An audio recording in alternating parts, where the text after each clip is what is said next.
Every culture that ever learned to write eventually wrote down the same strange claim.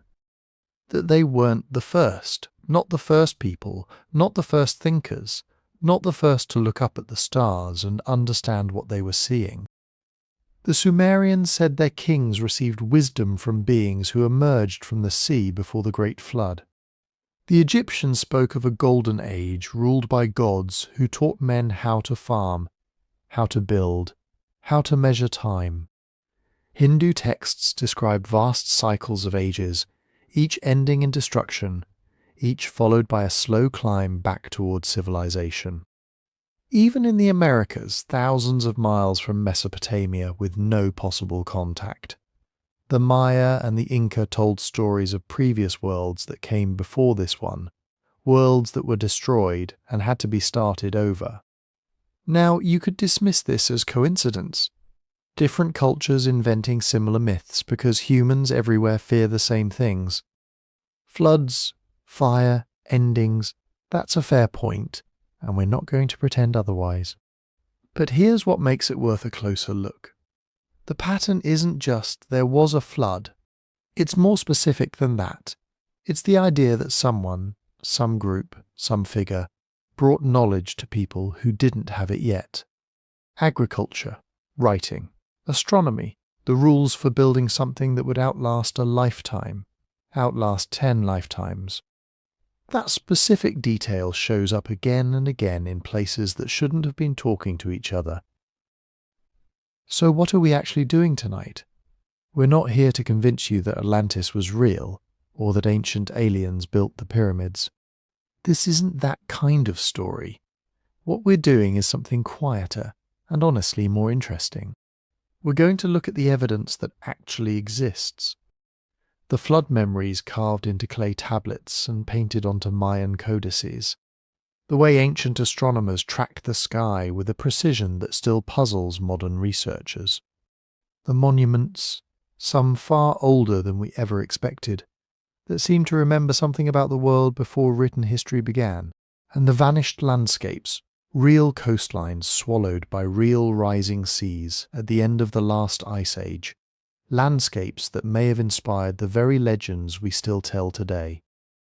Think about what it must have meant to stand at the edge of a shrinking coastline 12,000 years ago and watch the water take a place your grandparents once lived. Think about trying to explain that to your children, and their children, and their children's children for 100 generations until the memory became a myth. That's the question underneath all of this. Not was there a lost super-civilization with technology beyond our own? But what were ancient people actually remembering when they spoke of worlds before their own? What experience, what disaster, what slow forgotten history got compressed into a handful of symbols and passed down until it reached us? We're going to sit with that question tonight, slowly, carefully, the way it deserves. Before we drift into it, tell me where you're listening from and what time it is right now where you are. I love reading these in the morning and seeing someone typing from Manila at midnight while someone else is falling asleep in Toronto at sunset. It's a strange, quiet kind of connection. All of us awake or drifting off together across every time zone on the planet.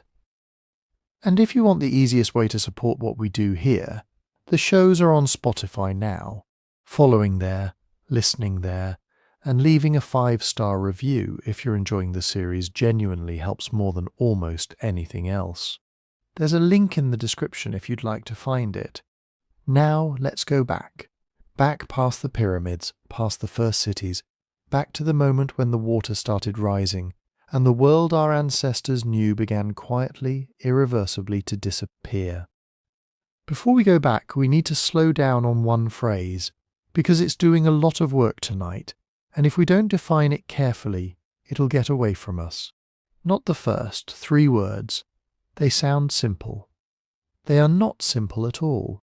Because there are at least 3 completely different things people mean when they say humanity wasn't the first to build something, know something, or matter. And if we blur them together, we end up in confusing, unfalsifiable territory. So let's take them one at a time, slowly, the way you'd want a complicated idea explained at the end of a long day. The first meaning is the most solid, the most boring, and honestly the most astonishing once you sit with it. Earlier human populations. This just means that Homo sapiens, and the wider human family before us, existed for an enormous stretch of time, before anyone built a city, planted a field, or carved a single symbol into stone. We're talking about hundreds of thousands of years of people living, loving, surviving, dying, all without leaving behind a pyramid or a written word. This isn't controversial. It isn't fringe. It's basic, well-established archaeology and genetics. Earlier human populations definitely existed. That part isn't in question tonight. The second meaning is trickier. Earlier civilizations, meaning organized societies with agriculture, settlements, social hierarchy, maybe writing, maybe monumental architecture, that existed before what we usually think of as the first civilizations, places like Sumer or early Egypt. This is where things get genuinely interesting, because the evidence here isn't settled the way population history is. We know surprises keep showing up, monuments older than expected, settlements bigger than expected. We'll get into some of these later tonight. This is real, active, evolving research, not fringe speculation, but it's also not proof of some grand forgotten empire. It's proof that our timeline for organized human society is older and messier than the neat textbook version most of us grew up with. And then there's the third meaning, the one that gets all the attention online, in documentaries, in late-night arguments you've probably had with a relative at some point, hypothetical forgotten advanced societies, meaning some lost civilization with technology equal to or beyond our own, wiped out so completely that almost nothing remains, except vague myths and a few stones that don't quite make sense. This is the Atlantis territory, the ancient aliens territory. And here's the honest answer, the one we're going to hold on to for the rest of tonight. There is currently no solid physical evidence for this. None. Not a single artifact. Not a single dated structure that requires us to invent a hidden global civilization to explain it. That doesn't mean it's impossible in some abstract sense. It means it isn't supported by what we've actually found in the ground. So why do people keep reaching for that third explanation? Partly because of something we need to sit with honestly. The archaeological record is, by its very nature, incomplete. Wildly, frustratingly incomplete. Think about what has to happen for evidence of a human society to survive for us to find it. 10,000 years later, 100,000 years later, wood rots, cloth disintegrates, bone dissolves in acidic soil within a few centuries in most environments. Even stone erodes, gets buried, gets reused by later generations who had no idea or no reason to care what they were building on top of. Entire coastlines have vanished underwater since the end of the last ice age, coastlines where early humans almost certainly lived, hunted, and built. That's not a theory, that's simple sea-level math, and we'll walk through exactly how much land disappeared a little later tonight. So, when someone says, we don't have evidence for this, it's worth remembering that absence of evidence and evidence of absence are two very different things. The lack of proof for a forgotten civilization is not the same as proof it never existed. But it's also not proof that it did. This is where material evidence, dating methods and context become so important and honestly, kind of beautiful once you understand how they work. A stone tool isn't just a rock with an edge. It's context where it was found, what layer of soil it came from, what else was buried alongside it, tells archaeologists almost as much as the object itself.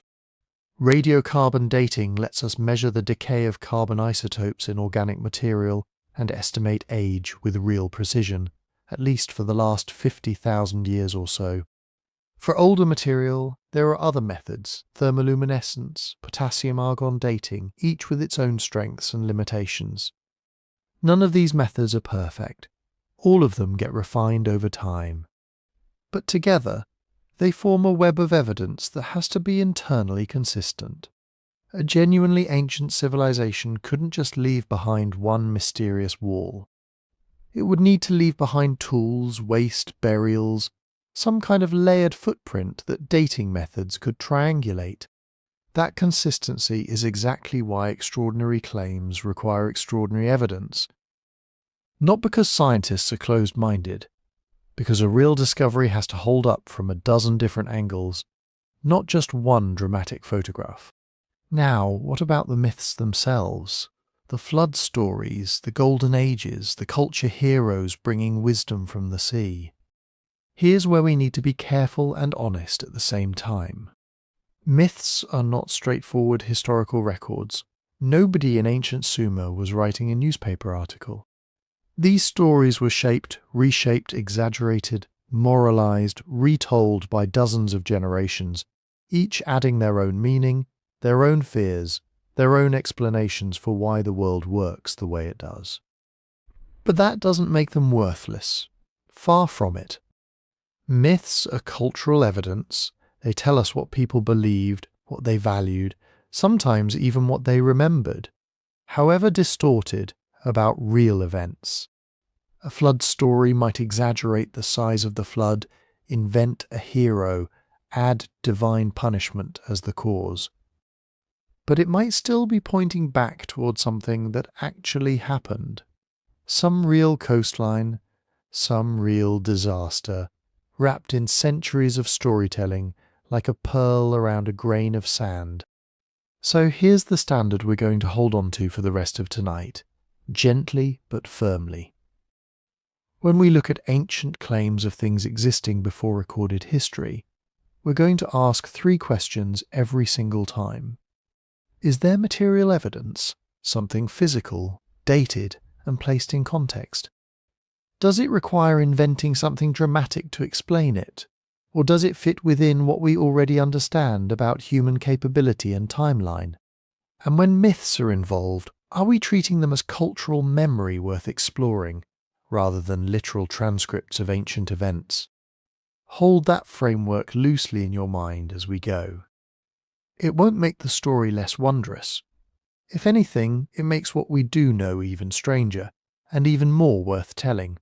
Now, let's put that framework to work by stepping into the part of human history that usually gets compressed into a single vague phrase: prehistory.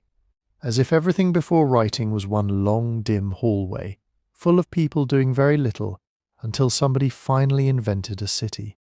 But that hallway is not dim at all. It is unbelievably long. And the farther back we go, the more obvious it becomes that human beings had been thinking, planning, remembering, trading, grieving, decorating, travelling, and telling stories for an immense stretch of time before anyone wrote down a king's name on a clay tablet. Homo sapiens, our own species, appears in Africa at least 300,000 years ago. That number is difficult to hold in the mind.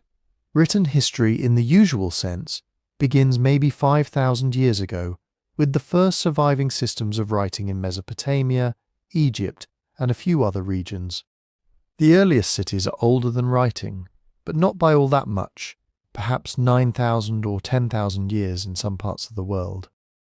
So if you imagine the whole story of Homo sapiens as a single year, cities appear in the final days of December. Writing shows up late on New Year's Eve. Everything before that, almost the entire year, is made up of societies without cities, without states, without bureaucrats recording grain taxes. But not without culture, not without intelligence, not without complexity. For most of our existence, people lived in small communities. Some moved seasonally, following herds, fish runs, ripening plants, or the slow rhythms of rain. Others stayed in favoured places for long periods, returning year after year to the same river valleys, caves, lake shores, and coastlines. Their homes may have been built from wood, skins, grass, mud and bone. Materials that rarely survive, which means the ground often preserves the toughest, least personal parts of their lives. Stone tools, burned bone, shells, a few traces of pigment, sometimes a burial. And even those small traces can tell a startlingly rich story. Take ochre. Ochre is an iron-rich mineral pigment, usually red or yellow, and humans have used it for an extraordinarily long time. At sites in Africa dating back more than 100,000 years, archaeologists have found pieces of ochre that appear to have been deliberately ground and processed. Maybe it was used for body paint, maybe to colour hides, maybe in rituals, maybe as a practical ingredient in adhesives or insect repellents. The exact purpose is often uncertain, but the effort is not.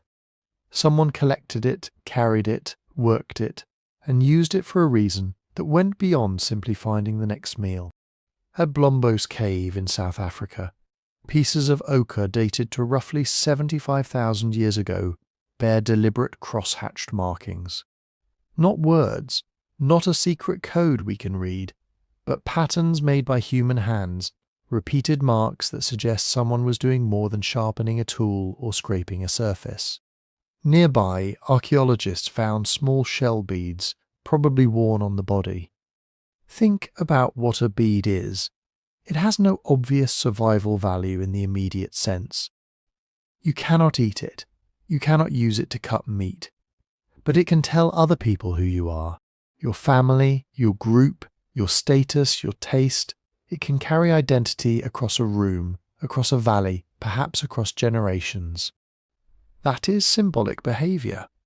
And symbolic behaviour is one of the quiet foundations of every later civilization.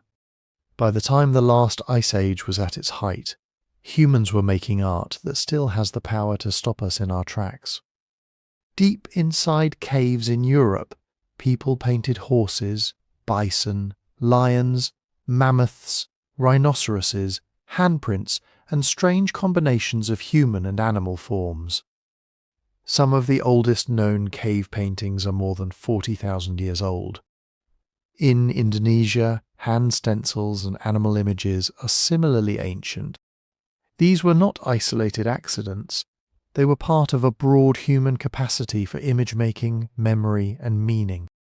And the painters were not simple people suddenly having a lucky creative moment. Cave art required planning.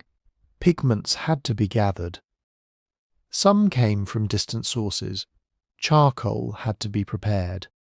Surfaces had to be selected.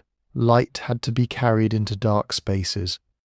In some caves, artists used the natural curves of rock to give animals a sense of movement and depth. A bulge in the wall becomes the shoulder of a bison.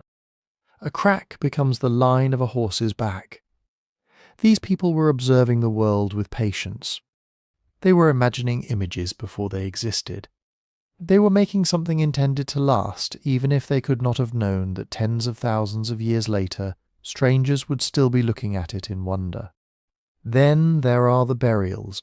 The earliest intentional burials are still debated in some cases, because soil shifts, animal activity, and time itself can make a grave difficult to identify. But by at least 100,000 years ago, and likely earlier in some human populations, there is evidence that people were sometimes placing their dead deliberately in the ground. At Kafsi Cave in present-day Israel, early modern humans buried individuals with objects including deer antlers. At Sungir in Russia, around 34,000 years ago, burials contained thousands of ivory beads, carefully made and arranged with the bodies. The labour represented in those beads is astonishing. Hours upon hours of work given to the dead. Nobody can tell us exactly what the mourners believed.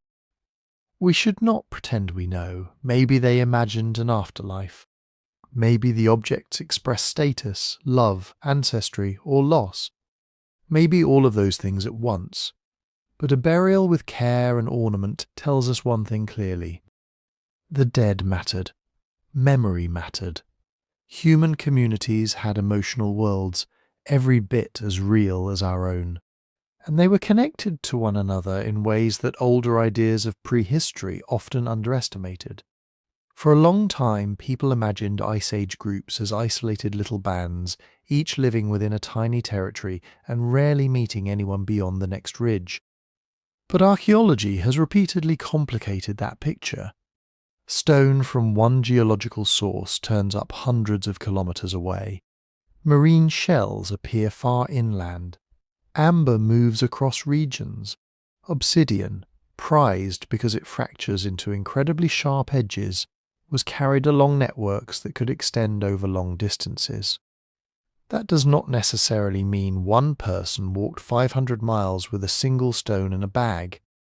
Trade can move slowly, object by object, through chains of exchange. One group gives something to another, which gives it to another, and so on. But the result is the same. People who would never meet could still be linked. Materials moved, styles moved, ideas moved, and where ideas move, stories can move too. Even the sea was not always a barrier. Humans reached Australia and New Guinea at least 50,000 years ago, perhaps earlier. To do that, they had to cross stretches of open water. During the Ice Age, sea levels were lower, and many islands were joined into larger land masses. But there were still water crossings that could not simply be walked around. At some point, groups of people made watercraft capable of carrying families, tools, food, and hope across unfamiliar seas. We do not have the boats. Wooden boats almost never survive from that far back. But we have the geography. We have the dates of human arrival. We have island sites that make a crossing unavoidable.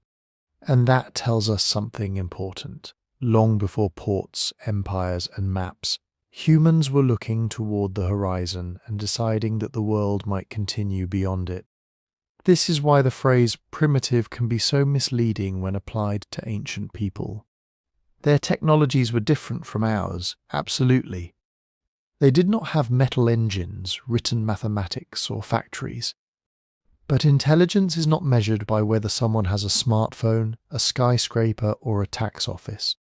A person who can navigate changing seasons, identify hundreds of plants, make a compound adhesive from resin and mineral powder, maintain kinship ties across a huge landscape, and pass down a detailed body of knowledge without writing is not mentally lesser. They are operating inside a different kind of sophistication, and this matters because archaeology keeps catching us making the same mistake. We assume that the farther back we go, the simpler everything must become. Then someone finds a site that quietly pushes the boundary. A painted cave older than expected. A burial with ornaments. A settlement that seems more permanent than the old model allowed. Evidence of long-distance exchange. A sophisticated stone technology in a period once described as crude. None of these discoveries prove a lost global civilization. They do something more useful. They remind us that the old models were incomplete. Human history is not a smooth staircase from stupid to smart, from cave to city, from darkness to light. It is a tangled landscape of experiments. Some groups became highly mobile specialists. Some built seasonal gathering places. Some developed elaborate art. Some formed wide social networks. Some learned the details of coasts, deserts, mountains, forests, and rivers so well that their knowledge became a kind of invisible architecture, held not in stone but in memory. Cities would eventually make certain things possible on a larger scale. Dense populations, monumental buildings, permanent bureaucracy, writing, armies, archives. But cities did not invent human imagination. They did not invent ritual, trade, art, grief, navigation, or the ability to organize a community around shared ideas. Those things were already ancient by the time the first mud brick walls rose from the plains. And as the Ice Age began to loosen its grip on the world, another change was coming. The sea itself was rising. Coastlines were moving inland. Landscapes where people had lived for thousands of years were beginning, slowly at first, then relentlessly to disappear beneath the water. At the coldest point of the last ice age, around 20,000 years ago, so much water was locked away in enormous sheets of ice that the oceans were dramatically lower than they are today. Not by a few feet, not by the height of a doorway. Global sea level was roughly 120 meters lower, nearly 400 feet. That changed the map of the world. Places that are now shallow sea were once wide plains, river valleys, marshes, forests and coastlines. The English Channel was not a channel. Britain was connected to mainland Europe. Much of the North Sea was dry land. Southeast Asia was not a scattered chain of islands as we know it now. Sumatra, Java, Borneo and the Malay Peninsula were joined to the Asian mainland in a vast region archaeologists call Sunderland. And people lived in these places. This is one of the simplest and most important facts about prehistoric archaeology. Humans have always been drawn to coasts. Coasts provide food, fresh water, sheltered travel routes, birds, shellfish, fish, seals, edible plants and access to rivers. A shoreline is where different ecosystems meet. It is a natural place for people to gather, settle, trade and return to year after year. But coastlines are also temporary. As the Ice Age ended and the climate warmed, the great ice sheets began to melt. The process was not smooth. It unfolded over thousands of years, with pauses, surges, regional differences, and sudden pulses when huge volumes of meltwater entered the oceans. But the direction was relentless. The sea rose. It advanced into river mouths, across lowlands through valleys, and over plains where generations of people had hunted, camped, buried their dead, and told stories beneath open skies. Imagine living through that change without maps, without measurements, without any clear idea of a global climate system. Perhaps the shoreline moves only a little during your lifetime. A beach becomes a marsh, a freshwater pool turns brackish. The place where your grandparents gathered shellfish is now reached by high tide. Then, over generations, the change becomes impossible to ignore. A river valley becomes an estuary becomes a bay. Familiar hunting grounds disappear. Routes that once led across dry land now end at water. Families move inland. They bring their tools, their skills, their names for places, and perhaps stories about the land their ancestors once knew. For us, thousands of years later, much of that world is invisible. It is underwater. Take Doggerland. This is the name given to the now submerged landscape that once connected Britain to continental Europe. During the earlier part of the last ice age, much of this region was cold and open, shaped by glaciers and harsh winds. But as the climate warmed, Doggerland became a richer place. There were rivers, lakes, wetlands, wooded areas, and migrating animals. Mesolithic hunter-gatherers lived around its shores and waterways. For a long time, the existence of this lost landscape was little more than a strange clue in fishing nets. North Sea fishermen occasionally pulled up mammoth bones, deer antlers, ancient peat, stone tools, and even fragments of worked wood. Things that made no sense if the seabed had always been empty ocean floor. But it had not, using seismic surveys, sediment cores, and the traces left by buried river channels. Researchers have begun to reconstruct parts of the drowned terrain. They can see old valleys beneath the seabed. They can identify ancient lakes and river systems. In some areas they can model a landscape that would once have been recognizable to its inhabitants. Low hills, marshy ground, freshwater channels, stands of trees and paths following the water. Doggerland was not Atlantis. It was not a single glittering kingdom erased overnight by a mysterious force. It was something more ordinary, and in some ways more haunting. It was a real inhabited landscape, occupied by real communities, gradually transformed by rising water. And it was not alone. Far to the east, Sunderland was being flooded on an even larger scale. During the Ice Age, lower seas joined many of today's islands into one enormous peninsula-like extension of Asia. Rivers crossed what are now shallow seas, landscapes that lie beneath the Java Sea, the Gulf of Thailand, and surrounding waters were once available for human movement and settlement. As the sea rose, that broad lowland fragmented, hills became islands. River basins became straits, coastal plains vanished beneath salt water. Populations that had once been connected by land found themselves separated by expanding seas. This matters for the human story in Southeast Asia and Oceania. It may help explain why some ancient traditions in the region speak so strongly of drowned lands, changing shores, journeys by boat, and ancestors arriving from places that can no longer be reached. It may also help explain why the archaeology of this region is so incomplete. If people favoured the old coasts, and those coasts are now far offshore, then many of their settlements lie beneath modern seas. The same logic applies almost everywhere. The Persian Gulf was once a broad lowland watered by rivers.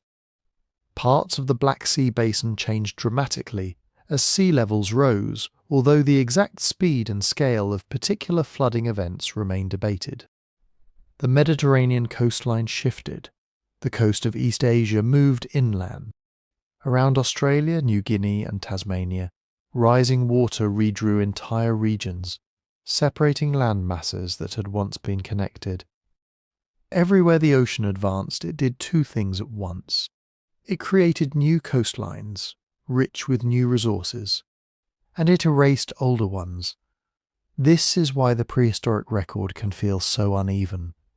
Archaeologists often find sites inland, in caves, on high ground, or in places protected from erosion. But the most attractive landscapes for settlement were often near water.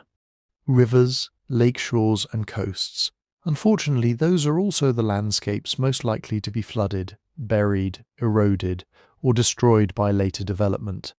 A stone tool dropped on a dry hillside might remain there for 10,000 years. A settlement on a low coastal plain can be submerged, scattered by currents, covered in sediment, and made almost impossible to find. Wooden houses rot, reed walls vanish, hearths break apart. Human bones dissolve in acidic soils or are moved by tides.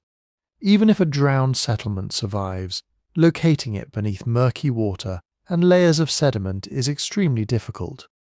Underwater, archaeology is slow, expensive, and limited by weather, depth, visibility, and the vastness of the seabed. So when we look at a map of known prehistoric sites, we are not looking at a complete map of where people lived. We are looking at the portion of their world that remained above water, or happened to survive in places archaeologists could reach. That is a huge distinction. It means the apparent emptiness of some ancient coastlines may not be evidence that nobody was there. It may be evidence that the coast itself is gone. Now, this does not mean every story of a great flood is a literal eyewitness account of Ice Age sea level rise. That would be too easy, and history is rarely that neat. Flood stories can emerge from river disasters, storm surges, tsunamis, seasonal inundations, social collapse, religious imagination, and the universal human fear of losing a home to water. Different communities created different stories for different reasons. But it is entirely reasonable to think that some long-lived memories preserve echoes of real environmental change. Not precise measurements. Not a documentary record saying sea level rose this many meters in this many centuries. Oral traditions do not work like scientific reports. They change as they pass from generation to generation.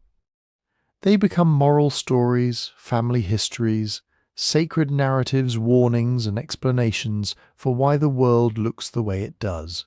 Still, a story can change without becoming meaningless.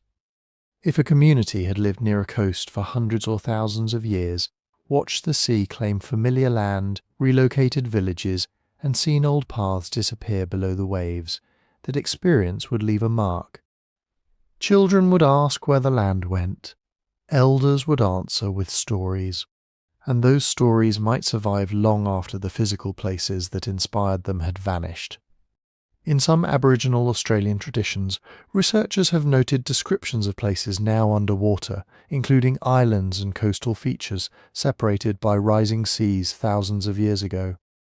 The dating of individual traditions is difficult, and scholars must be careful not to force ancient stories into modern geological timelines. But the possibility is compelling. Some communities may carry memories of environmental transformation so old that they reach back toward the end of the Ice Age. Just sit with that for a moment. Not writing, not monuments, not archives sealed in royal libraries. Memory carried in speech, repeated beside fires, attached to named places, passed from grandparents to children, even after the place itself had gone beneath the sea. And perhaps that is why flood traditions appear so often across the world. Not because every culture independently recorded one single global catastrophe, and not because all myths are fragments of a lost scientific history, but because water has always had the power to remake human life with terrifying speed. A river rises, a storm arrives, a wave crosses the shore, or more quietly, the sea comes forward year by year until the old world is no longer there. For the people living through the end of the Ice Age, this was not an abstract geological event. It was home disappearing. The drowned landscapes beneath the North Sea, the Java Sea, the Persian Gulf, and countless other continental shelves may contain parts of the human story we have barely begun to search for. Campsites, fishing grounds, burials, harbours of simple boats, places of meeting, places where people first learned the habits of a changing sea. And as we turn from the landscapes themselves to the stories people told about water, loss, survival, and renewal, one question becomes harder to ignore. How much of the ancient world did humanity remember after it drowned? The oldest written flood stories we possess come from Mesopotamia, the land between the Tigris and Euphrates rivers, and that is exactly where we would expect them to appear. Mesopotamia was fertile because of its rivers. Its cities depended on them. Its fields depended on them. But the rivers were never entirely obedient. Unlike the Nile, which usually followed a more predictable seasonal rhythm, the Tigris and Euphrates could rise violently. Fed by rain and snowmelt far away in the mountains, a flood might bring precious silt to a field, or it might tear through mud brick houses, drown livestock, destroy grain stores, and leave an entire settlement buried beneath mud. For people living on that flat alluvial plain, water was life, and water was terror. In the Atrahasis epic, one of the oldest surviving Mesopotamian texts, the gods become disturbed by human beings. The humans are too numerous, too noisy, too difficult to control, so the gods decide to destroy them with a flood. But one god, Enki, does not agree completely. He secretly warns a man named Atrahasis. Build a boat, he tells him. Seal it against the water. Bring aboard living creatures. Preserve life while the world outside is swept away. Later, in the Epic of Gilgamesh, the story appears again in a different form. Gilgamesh meets an ancient survivor named Utnapishtim, a man who escaped the destruction of humanity. Utnapishtim tells of a divine warning, a great vessel, family members, craftsmen, animals, and a storm so overwhelming that even the gods are frightened by its force. After the waters recede, he releases birds. A dove returns. A swallow returns. Finally, a raven does not return, suggesting that dry land has appeared somewhere beyond the endless water. Then comes the offering. The survivor makes a sacrifice. The gods gather around it. The old world is gone, but life begins again. If that sounds familiar, it should. The biblical story of Noah, written much later, shares a striking structure. A corrupt or troubled humanity, a warning, a chosen survivor, a vessel, animals preserved through the catastrophe. Rain and floodwaters, birds sent out to search for land. A sacrifice after survival, a covenant, a renewed relationship between humanity, the natural world, and the divine. This does not mean the biblical account is simply copied word for word from Mesopotamia. Traditions change as they move through centuries, languages, religious worlds, and political cultures. But the family resemblance is hard to miss. Ancient Israel existed within the wider cultural world of the Near East. Stories travel there just as goods, people, armies, and ideas travelled. And beneath the literary connection lies something simpler. Mesopotamian people lived with devastating floods. Archaeologists have found thick layers of flood-deposited silt at several ancient sites in southern Iraq. For a while, this led some people to imagine that archaeology had discovered proof of one enormous flood that covered all Mesopotamia at once. But the evidence is more complicated than that. The flood layers do not all date to the same period. They appear at different places, at different depths, from different events. What they show is not one single disaster. They show a flood-prone landscape struck again and again over thousands of years. And for a person in a low-lying city, a regional flood can feel like the end of the whole world. If every road is underwater, every field is gone, every neighbouring village has vanished, below a brown moving sea, then the boundary between a local disaster and a universal one becomes emotionally very small.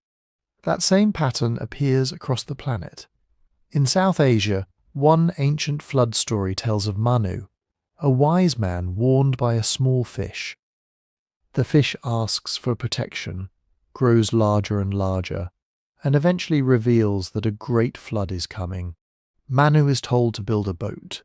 When the waters rise, the fish guides the vessel through the storm, often pulling it towards safety with a rope attached to its horn. Afterward, Manu survives and becomes an ancestor of renewed humanity. The details are different from Atrahasis or Noah. There is no exact match, but the basic rhythm is recognizable. Warning, refuge. Survival, renewal. In Greece, there are several flood traditions, but the best known concerns Deucalion and Pyrrha. Zeus decides that humanity has become wicked and must be destroyed. Deucalion is warned. He builds a chest or ark-like vessel. Rain falls, rivers overflow, and much of the human world disappears beneath water. When the flood ends, Deucalion and Pyrrha find themselves among the few survivors. They repopulate the world in a strange and symbolic way, throwing stones behind them, which become new people. Again, it is not the same story, but it asks the same deep question. What remains when a world ends? And how does life begin again after loss? In East Asia, flood traditions often take a different shape. They are not always about a boat carrying survivors through a single global deluge.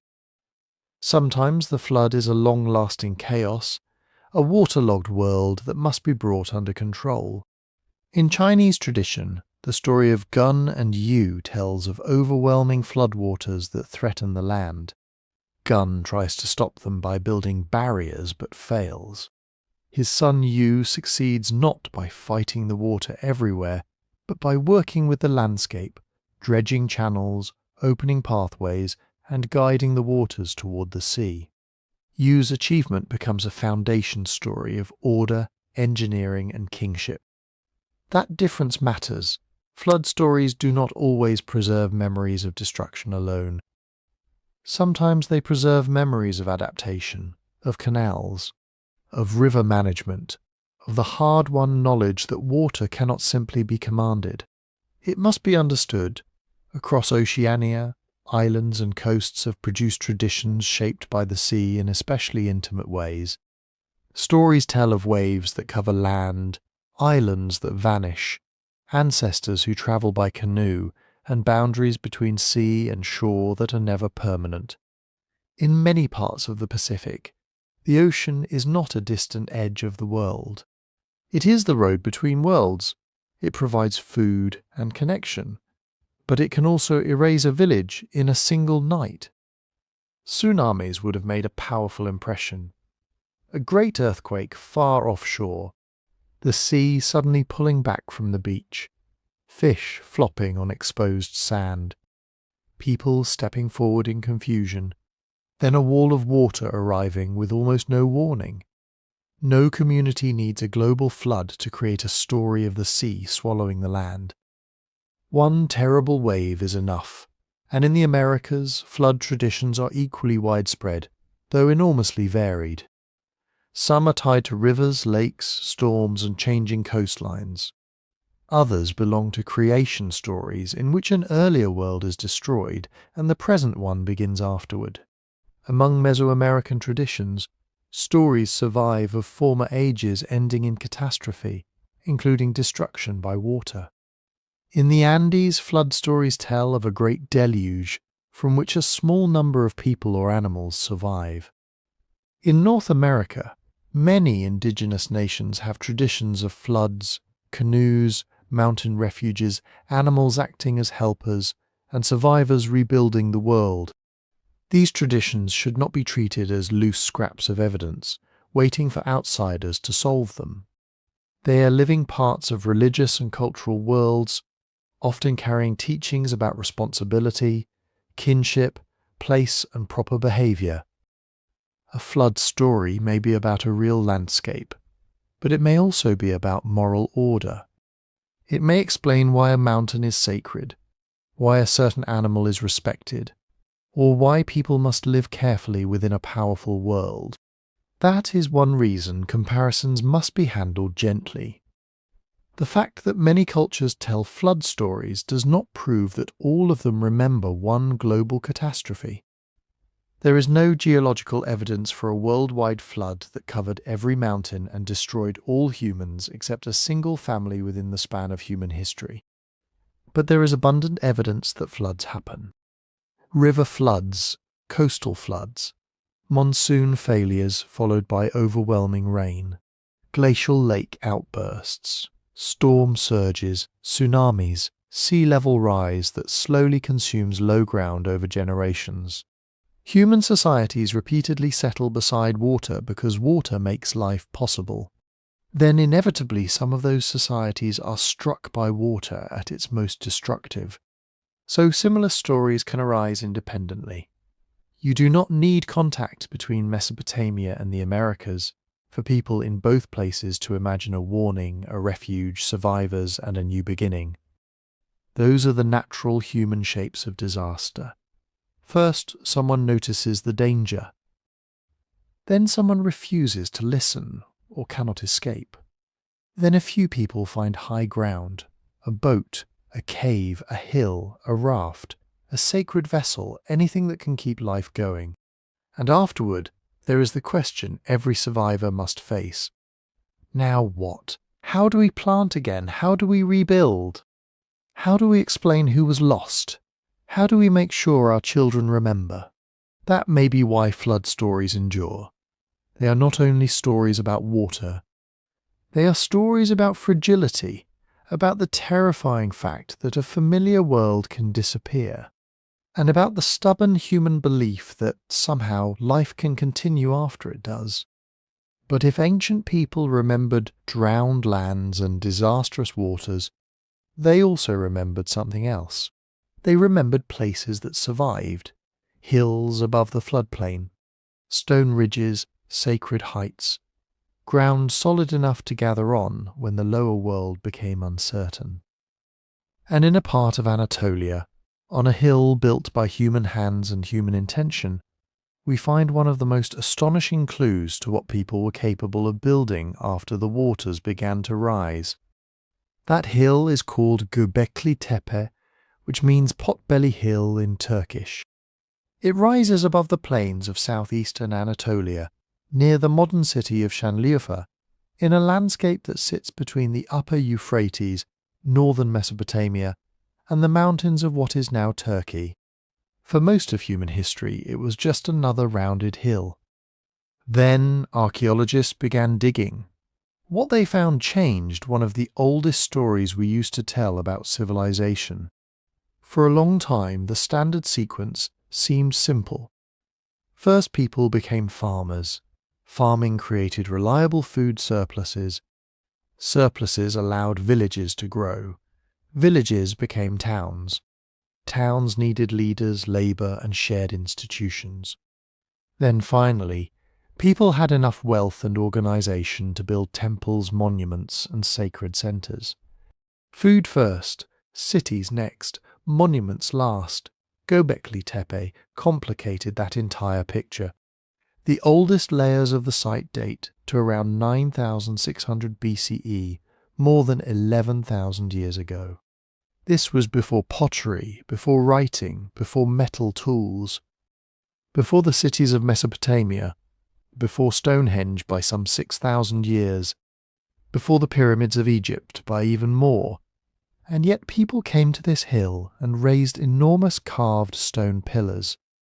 Some of the largest stand more than 5 meters tall and weigh many tons. They are shaped like giant capital Ts, with broad horizontal tops resting on narrow vertical shafts.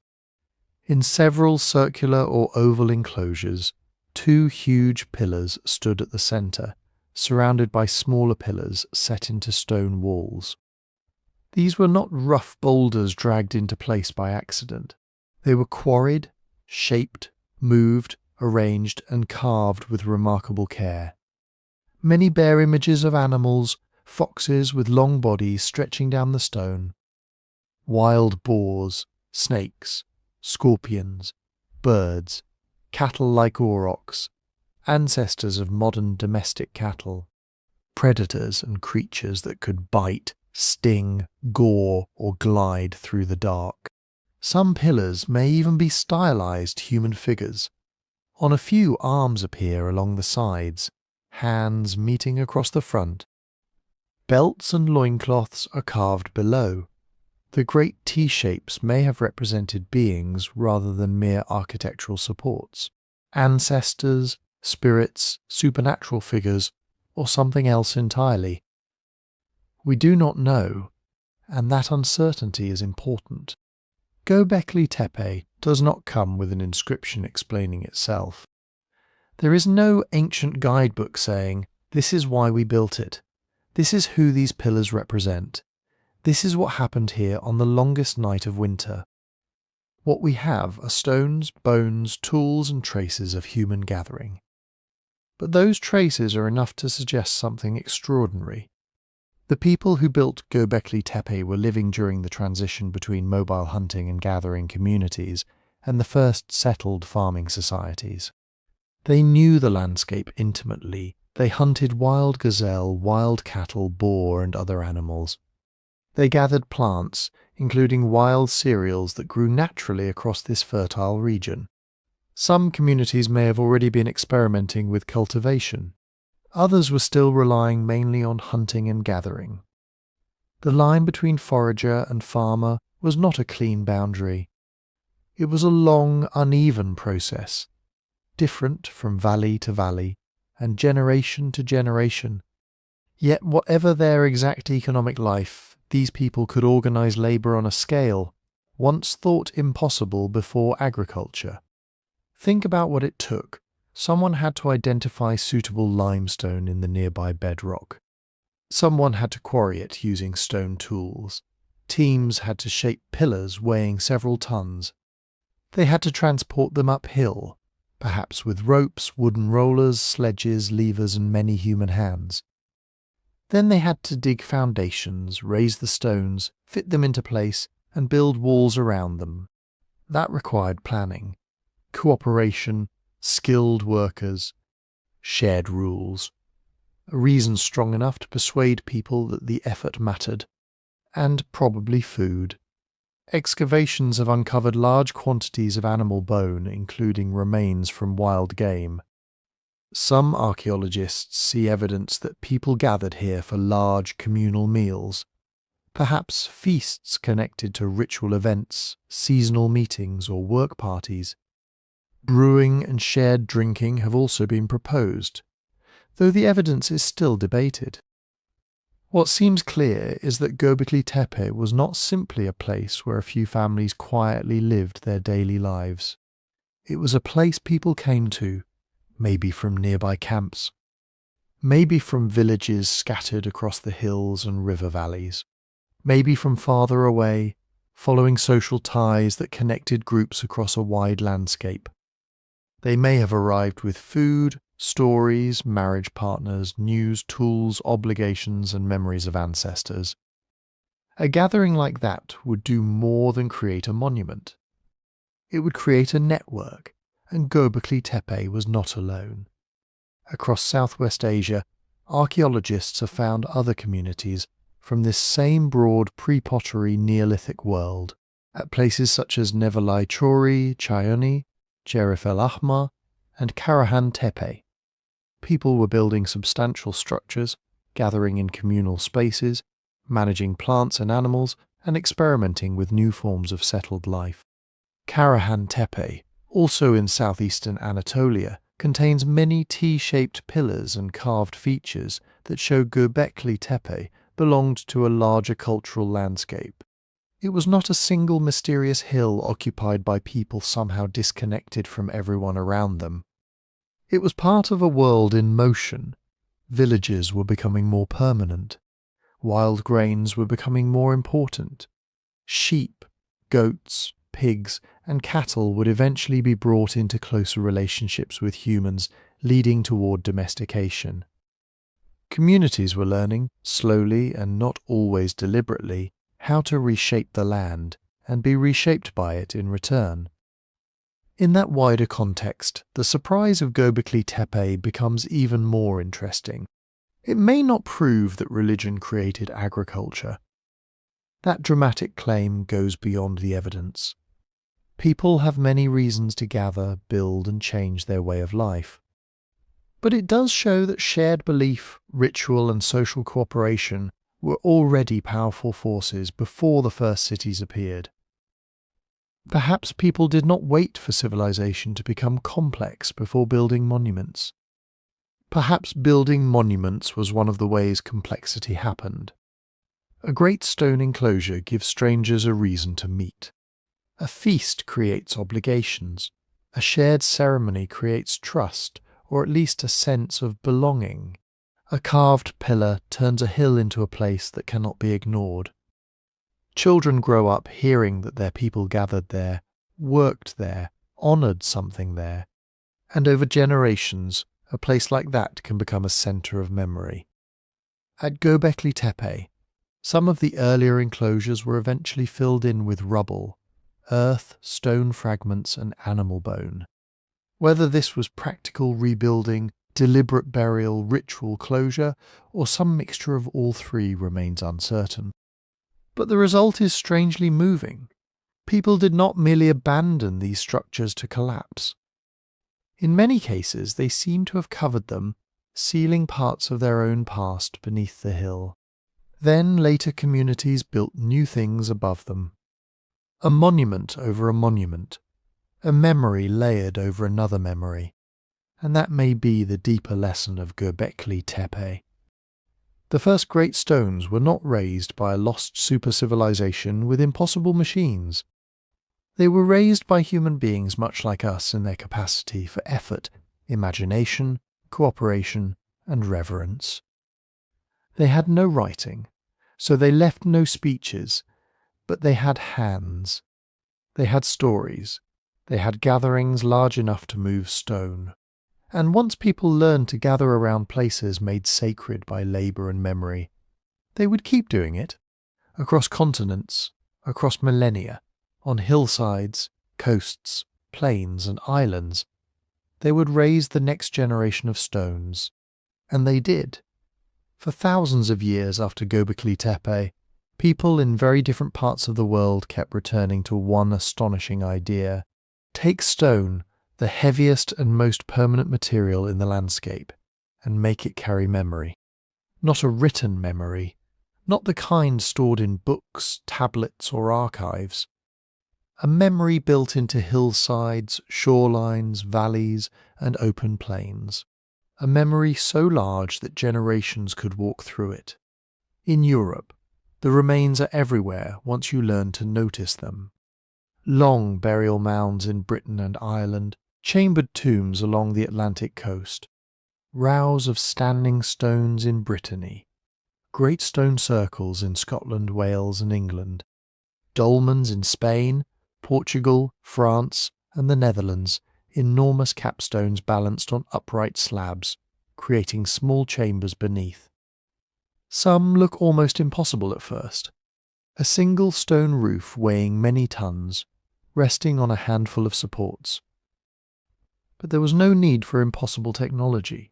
There was patience, planning, timber, rope, stone tools, and a great many people. The builders could quarry stone from nearby bedrock by striking it with harder rocks, exploiting natural cracks, and using wooden wedges. If wedges were soaked with water, they expanded. Over time, even solid-looking stone could be persuaded to split along a chosen line. Then came the harder problem, moving it. A stone does not need wheels to travel. It can be dragged on a wooden sledge. It can be rolled over logs, though keeping logs aligned is difficult on uneven ground. It can be moved across prepared tracks of timber, brush, clay, or wet ground. Ropes made from plant fibres, leather, or twisted animal hide can pull it. Levers can lift one side at a time. Small movements, repeated endlessly, become a journey. To raise a standing stone, builders could dig a deep pit, drag one end into place, and use ropes, wooden frames, and earthen ramps to pull the stone upward. Then they packed smaller rocks and soil around its base. For a capstone, they might build a ramp of earth and rubble until the stone could be dragged higher than the uprights. Then gradually remove the ramp once it was in position. No single moment required magic, but the whole process required organization. Across the Mediterranean, communities built similar monuments in their own local styles. On Malta, prehistoric people created massive temple complexes from limestone, with curved walls and carefully shaped stone blocks. In Sardinia, the Nuragic people later raised thousands of stone towers called nuraghi, some simple and some remarkably complex. In the Balearic Islands, people built strange boat-shaped stone structures known as navetas, often used for burials. In North Africa, great stone tombs and ceremonial structures appear in places from Morocco to the Sahara. At Nabta Playa in southern Egypt, pastoral communities arranged stones in a seasonal desert landscape thousands of years before the pyramids. The exact purpose of every arrangement remains uncertain, but the site reminds us that monument building was not limited to the river kingdoms that later became famous. In the Horn of Africa, Ethiopia has fields of stelae, upright stone markers, some from very ancient traditions and others from later kingdoms. Farther south, in parts of East and Southern Africa, stone-walled settlements and burial monuments show communities shaping rock into statements of belonging, power, and continuity. Asia has its own immense megalithic landscapes. In India, stone circles, dolmens, and burial chambers were built across wide regions, especially in the south and centre of the subcontinent. In Korea, thousands of dolmens survive more than in any other country. Some are small family tombs. Others are monumental structures that suggest communities capable of mobilizing major labor forces. In Japan, the great Kofun burial mounds of the 1st centuries CE were not always built from giant standing stones, but they followed the same deep principle. Earth, stone, labour and landscape were gathered together to make a ruler's memory visible from far away. Then there is the Pacific. On the island of Rapa Nui, known to many as Easter Island, volcanic stone was carved into the famous moai. These enormous human figures were raised on platforms called ahu, often facing inland toward the communities they represented. They were probably connected to ancestors, lineage, authority, and sacred presence. The people of Rapa Nui did not need a forgotten outside civilization to make them. Their ancestors developed skilled carving, transport, and raising methods within the limits and possibilities of their island world. Elsewhere in Oceania, on islands such as Pohnpei in Micronesia, builders created Nan Madol, a vast ceremonial centre of basalt walls and artificial islets built beside a lagoon.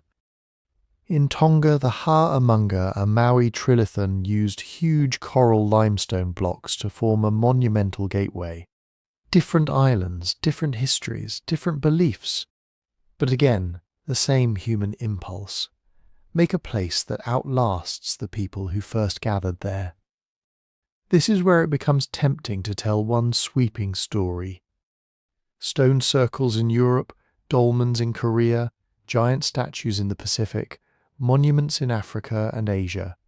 Surely, some people say, they must all come from one lost global builder culture. It is an exciting idea, but excitement is not evidence. Similar problems often produce similar solutions. If a community wants to mark a burial, claim a place, honour ancestors, hold ceremonies, or demonstrate collective strength, stone is an obvious choice. It is durable, it is local, it is visible. A large upright stone can be seen across a field. A stone chamber can protect the dead. A circle can gather people into a shared space. And humans everywhere have bodies that work in similar ways. We pull, we lift, we balance, we use ramps and levers. We cooperate. The similarities between megalithic traditions are real, but they do not automatically prove that every builder knew every other builder, or that all monuments descend from one vanished civilization. Sometimes ideas travel through trade, migration, marriage, and storytelling. Sometimes they may have developed independently. The evidence has to be considered region by region, stone by stone. What these monuments do show almost everywhere is that labour itself could become meaningful. Imagine spending weeks hauling one stone. Imagine arriving from a nearby village with food for the workers. Imagine learning songs that kept the pulling rhythm steady. Imagine elders telling children whose tomb this would be, which ancestor had founded the settlement, which boundary this marker protected, which season brought everyone back to this hill. The monument would not simply be the finished structure. The monument would be the work. It would create obligations between families. It would turn separate households into a community that had done something none of them could do alone. And long after the original builders were gone, later people could point to the stones and say, "Our people made this. We belong here, we remember, that is the builder's memory." A memory too heavy to carry, so it was placed in the earth. And once stones had become places where communities remembered the dead, marked their territories, and gathered for ceremony, another question began to rise quietly from the landscape. Why were some of them arranged so carefully toward the horizon, toward the turning seasons, and toward the slow repeating movements of the sky? The answer in many cases is the sky. Long before clocks, calendars, printed almanacs, or weather forecasts, the horizon itself could become a kind of instrument. The sun rose and set in different places through the year.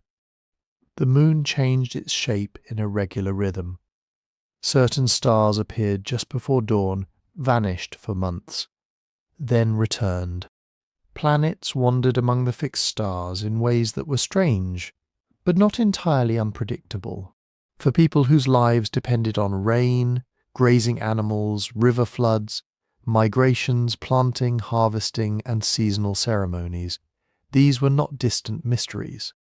They were information. the easiest pattern to notice was the sun.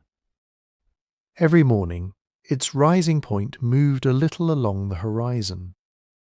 In the northern hemisphere, it drifted southward toward winter, then paused at its farthest point. This was the winter solstice, the shortest day of the year. After that, almost too slowly to see at first, the sun began its return. 6 months later, it reached the opposite extreme, the summer solstice, the longest day. To us, these dates can feel abstract, boxes on a calendar. But for ancient communities, the turning of the sun could mean survival. It told people when winter had reached its deepest point, when the days would begin lengthening, when certain animals would return, when preparations for planting, movement, storage, or gathering needed to begin. And so people marked the horizon. At Stonehenge in southern England, the great monument's main axis is aligned broadly with the midsummer sunrise in one direction and the midwinter sunset in the other. The exact sequence of rituals performed there remains unknown. Stonehenge was altered and rebuilt over many centuries, and it was probably never just one thing. It may have been a burial place, a gathering site, a ceremonial landscape, and a monument to powerful ancestors. But the solar alignment is difficult to dismiss as an accident. The great avenue leading toward the monument frames the solstice direction. On the longest and shortest days, the sun's position gave the landscape a special structure. A distant event in the sky became connected to a particular place on Earth. In Egypt, temple builders did something similar on an even grander scale. Many temples were arranged along carefully chosen axes, sometimes oriented towards sunrise on significant dates, sometimes toward stars, sometimes toward the course of the Nile or the needs of the local sacred landscape. The temple of Amun at Karnak, for example, is famously aligned toward the rising sun around the winter solstice. This did not mean Egyptian priests were doing astronomy for fun. The sky was woven into religion, kingship, and the annual cycle of the river, the heliacal rising of Sirius. The moment when the star became visible just before sunrise after a period of absence was associated with the coming inundation of the Nile. The flood did not arrive on the exact same day every year, and the calendar shifted over long periods. But the return of Sirius was a powerful seasonal sign, a ruler who could connect temple ritual, celestial order, and the return of life-giving water held more than political power. He could present himself as a guardian of cosmic order itself. Far across the ocean, Maya cities were also built with close attention to the heavens. Maya astronomers tracked the sun, moon, Venus, and the intricate cycles of the calendar with extraordinary care. Their surviving books and inscriptions show calculations that could project celestial patterns far into the future. Some Maya buildings appear to frame sunrise or sunset on meaningful dates. At Uaxactun in Guatemala, groups of structures have often been interpreted as horizon markers connected to solar observations. In other cities, orientations may relate to agricultural seasons, dynastic ceremonies, or local geography as much as to simple solstice dates. And that distinction matters. Not every building that points vaguely towards sunrise was an observatory. Not every shadow that falls dramatically on one afternoon reveals a secret code. Modern people are very good at finding patterns, especially when standing before an ancient monument with a camera, a compass, and an exciting theory. A convincing astronomical alignment needs more than a suggestive angle. It should be precise enough to matter. It should fit the date when the monument was built, because the positions of stars slowly change over thousands of years. It should make sense within the culture's known beliefs and practices. And ideally, it should be supported by more than one line of evidence: architecture, inscriptions, artifacts, oral tradition, or repeated patterns at related sites. Otherwise, a coincidence can become a myth very quickly. but some cases are remarkably strong. In coastal Peru, at a place called Shanquillo, 13 stone towers stand along a ridge like broken teeth against the desert sky. From observation points below, the sun rises and sets along this line of towers over the course of the year. The system appears to have allowed observers to track the annual movement of the sun with striking accuracy. This was not simply a building aimed at one dramatic sunrise. It was a horizon calendar. In the Andes more broadly, mountains, notched ridges, pillars and temple windows could help communities observe the changing year. The landscape itself became part of the device. A particular peak might mark a sunrise. A gap in a ridge might signal a season. The world was not divided into nature on one side and architecture on the other. Stone walls, sacred mountains, fields, ancestors and stars could all belong to one connected order. Lunar knowledge mattered too. The moon offered a visible cycle of roughly 29.5 days, useful for organizing ceremonies and counting time. Its more complicated long-term movements were noticed by some societies as well. Venus, bright enough to command attention, became especially important in Mesoamerica, where its appearances and disappearances were connected to warfare, ritual timing, and royal decisions. For navigators, the sky offered another kind of calendar. Seasonal stars could guide travellers across deserts, open water and unfamiliar land. Polynesian navigators, working within traditions developed much later than Stonehenge, but without modern instruments, preserved detailed knowledge of star paths, winds, swells, birds and clouds. They did not merely look upward. They read an entire moving world. And this is the deeper point. Ancient sky knowledge did not need to survive in a library to survive at all. It could be carried in stories. A myth about a returning star might encode a season. A song might preserve the order of lunar months. A ritual procession might lead people to stand at exactly the right place at sunrise. A building could preserve a line of sight long after the names of its builders had faded. Architecture was memory once again. Only now, the memory was not only of ancestors or territory, it was memory of recurrence. The promise that after darkness light returned.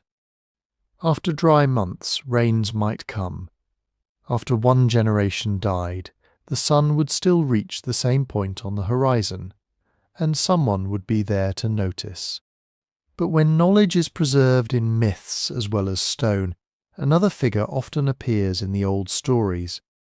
A stranger, a teacher, someone who arrives from beyond the horizon and brings the skills needed to live in a newly ordered world. That figure appears so often that it is tempting to treat it as a memory of one real person. A survivor from a drowned world, perhaps. A sailor arriving from beyond the sea. A keeper of lost science stepping ashore among people who had forgotten how to build, plant, measure, or pray. It is a powerful idea, but the old stories are usually more complicated than that. In Mesopotamia, one of the most famous teachers was Oannes, described by the Babylonian writer Berossus in the 3rd century BC. Oannes was said to have emerged from the sea, a being with the form of a fish but the voice and mind of a human. During the day, he taught people everything they needed to live in cities: writing, laws, agriculture, surveying, temple building, and the arts. At night, he returned to the water. To modern ears, Oannes can sound almost like a visitor from another world, a strange amphibious teacher bringing civilization to a primitive people. But for Mesopotamians, the sea was not just empty water beyond the coast. It was connected with the deep, with mystery, with the ancient freshwater abyss beneath the earth. Wisdom could come from below as easily as it could come from the sky. Oannes was associated with the Apkallu, primeval sages who belonged to the age before the flood. He was not simply a traveller. He was a bridge between the human world and a deeper sacred order. In Egypt, Osiris played a different but related role. He was not usually imagined as a teacher arriving from the sea. Instead, he was the divine king who brought agriculture, law, and civilized life. He taught people how to cultivate grain, how to honor the gods, how to live by rules rather than violence. Then Osiris was killed, dismembered, and restored through the work of Isis. His story became tied to death, rebirth, kingship, and the yearly renewal of the land.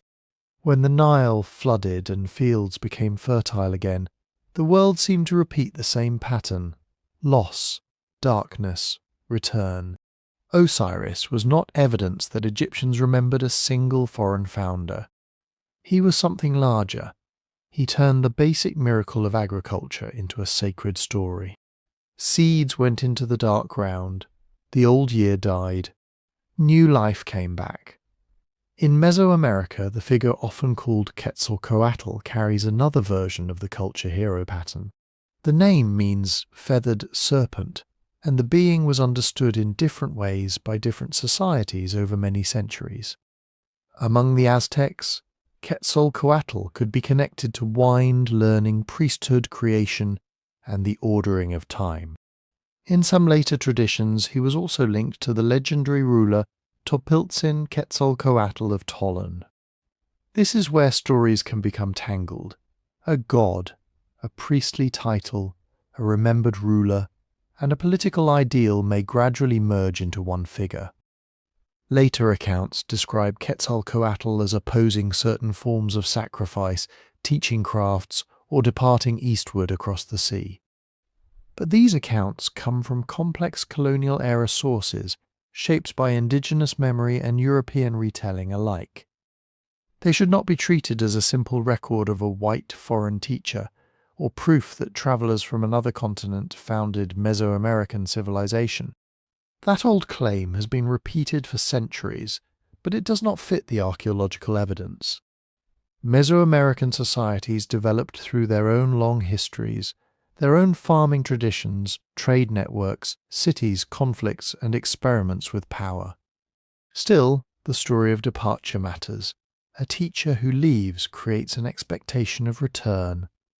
And that expectation can give a society a way to imagine that wisdom exists beyond the present moment, beyond the current ruler, beyond the visible horizon. In the Andes, Viracocha played a similarly immense role. In Inca traditions recorded after the Spanish conquest, Viracocha was a creator deity who emerged after an earlier age of darkness and disorder. He made the sun, moon, and stars. He formed humans, taught them how to live, and in some versions travelled across the land before departing toward the ocean. Again, this can sound like a memory of a wandering civilizer, but it may also reflect something more universal. Mountains, lakes, caves, and the sea were not merely geography. They were places of origin. A people could emerge from a sacred landscape, receive order from a divine founder, and become what they were meant to be. The recurring pattern is clear. Agriculture does not simply appear. Someone gives it. Laws do not merely develop through generations of argument. A wise being establishes them. Writing, ritual, weaving, metalwork, calendars, and kingship are not only practical inventions, they are gifts with sacred ancestry. Why? Partly because knowledge is mysterious when you do not know where it came from. Imagine inheriting a ritual so old that nobody can explain its beginning. Imagine using a planting calendar that your grandparents learned from their grandparents, stretching back farther than memory. Imagine seeing enormous walls, ancient tombs, or abandoned canals built by people whose names are gone. The easiest explanation may be that the knowledge came from someone greater than ordinary people. Sometimes that someone is an ancestor, sometimes a god, sometimes a stranger from a distant shore. And distant knowledge has always carried prestige. A rare shell from the coast, obsidian from a far mountain, copper from an unknown valley, a foreign style of cloth or pottery. These things could seem powerful precisely because they came from elsewhere. Traders brought objects, but they also brought stories, techniques, songs, and new ways of doing things. A migrant community might introduce crops or rituals. A travelling specialist might become famous for healing, metalworking, navigation, or astronomy. An elite family might claim descent from outsiders to make its authority seem ancient and special. Over time, a real encounter could be enlarged into legend. But enlarged does not mean invented from nothing, and legend does not become literal history simply because it contains a distant memory. The teacher from the sea may preserve echoes of migration. It may preserve the prestige of trade. It may preserve a memory of ancestors arriving after disaster. Or it may express a deeper human need, the belief that order was given to us, that the hard-won skills of civilization are too important to have begun by accident. The myths do not prove a vanished technological civilization beneath the waves. What they do prove is that many cultures understood civilization as fragile. Farming, law, ritual, and writing were not taken for granted. They had to be taught, remembered, and passed on. And if a people feared losing them, they told stories about the ones who first brought them. But teaching is only half the story. The other half is remembering. Because a skill is not truly safe when one person knows it. It is safe when a whole community knows how to pass it on. When children learn it before they understand why it matters. When it is built into songs, ceremonies, seasonal gatherings, marriage rules, stories about animals, and warnings about places nobody should disturb. This is how knowledge can survive when libraries burn, cities fall, and names disappear. For most of human history there were no books, no archives, no cloud backups, no museum shelves holding labelled fragments for future archaeologists to study. There were people, their memories, their voices, their habits, and the repeated actions of ordinary life. A grandmother teaching a child which roots can be eaten after a hard winter. A hunter explaining how birds behave before a storm. A navigator memorizing the stars, currents, and changing colours of the sea. A farmer learning that a certain insect, wind, or flowering tree means it is time to plant. This kind of knowledge can be incredibly detailed, but it has to be carried in a form people will remember. That is why practical information often becomes story. A story has characters, a rhythm, a beginning and an ending. It can be repeated around a fire, during a journey, or while people work. A warning that says, "Do not camp near the river when the moon is like this," may survive for a generation. But a story about a river spirit who rises in the dark season and takes those who ignore the old rules can survive for hundreds of years. The spirit may not be literal. The warning can still be real. In many indigenous traditions, knowledge of land and weather is preserved through oral teaching that outsiders once dismissed as myth. But myth is not the same as fantasy. It can be a container. It can carry observations about animal migrations, the timing of rains, safe water sources, controlled burning, medicinal plants, and the dangers of a changing coast. In Australia, some oral traditions describe a time when the sea rose and covered land that people once crossed on foot. Researchers have noted that certain stories from coastal Aboriginal communities may preserve memories of post-ice age sea level rise, when shorelines changed dramatically more than 7,000 years ago. We should be careful here. It is difficult to prove exactly how old any one story is. Stories change. They are retold in living cultures, not stored unchanged in a vault. But the possibility is remarkable. A coastline vanishes. Islands become islands. A bay fills with water. Generations pass. The exact date is forgotten. The mechanism is not explained in terms of melting ice sheets and global sea level rise. But the core memory remains. There was once dry land out there.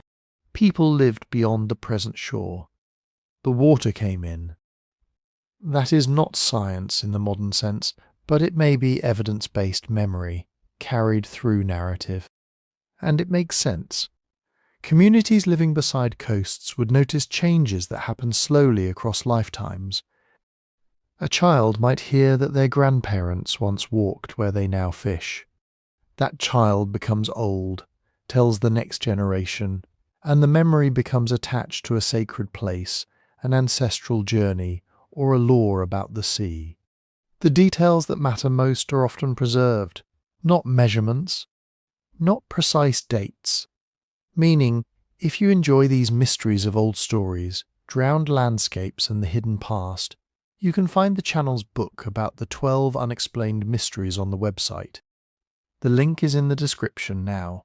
Oral tradition was not the only backup system humanity invented. Ritual was another. A ritual takes knowledge and turns it into something people must repeat. Every year, at the same season, every generation, at the same moment of life. A ceremony can preserve a calendar. A funeral can preserve ancestry. A pilgrimage can preserve a map. A harvest festival can preserve the sequence of rains, stars, planting, and storage that keeps a community alive. Monuments can do something similar.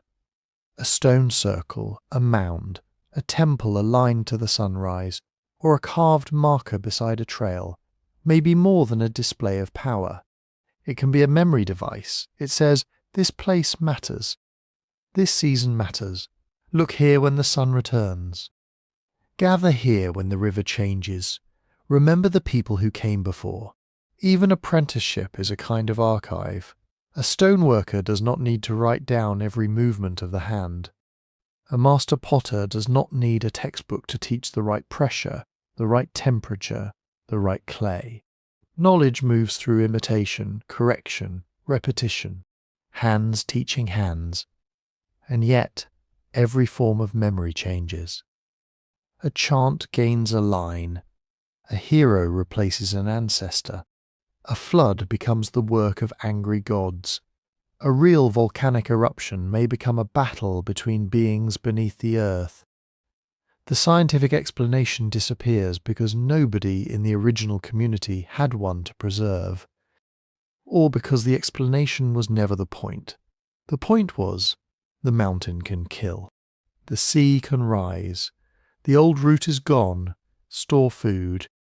Leave before the birds do. Do not build there. So when we hear ancient stories of catastrophe, we should not expect them to read like reports. They are not trying to give us a date, a map grid, or a geological model. They are trying to keep something alive. A lesson, a boundary, a memory of loss, a reason to obey the rules that kept earlier generations alive. And sometimes, beneath gods and monsters and impossible ages, there may be a very human sentence still waiting to be heard. This happened, do not forget. And once people begin to wonder whether a story remembers a real disaster, the next question comes almost automatically. Where did it happen? Was there a place beneath the waves? A coast now drowned, a valley filled by a lake, an island broken apart by earthquakes and rising water. Could an old story be pointing, however imperfectly, toward a real lost landscape? This is where maps enter the story, and where the temptation of Atlantis becomes almost impossible to resist. Atlantis is probably the most famous lost land in human history. The name appears in just 2 surviving works by the Greek philosopher Plato, written in the 4th century BCE. They are called the Timaeus and the Critias. In them, Plato describes a powerful island civilization beyond the Pillars of Heracles, what we now call the Strait of Gibraltar. According to the story, Atlantis was rich, ambitious, and technologically impressive. Its people had built great cities, canals, harbours, temples, and armies. They controlled islands and coastal lands. Then they turned toward conquest.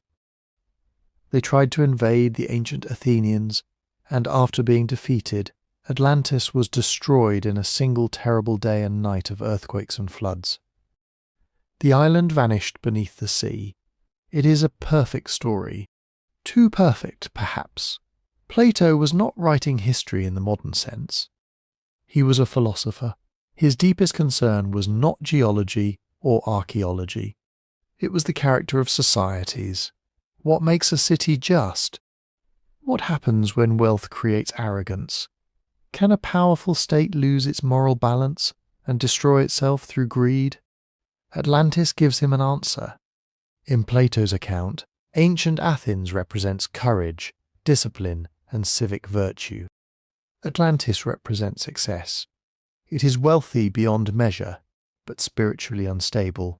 It begins with divine order and ends in corruption. Its destruction is not merely an accident of nature.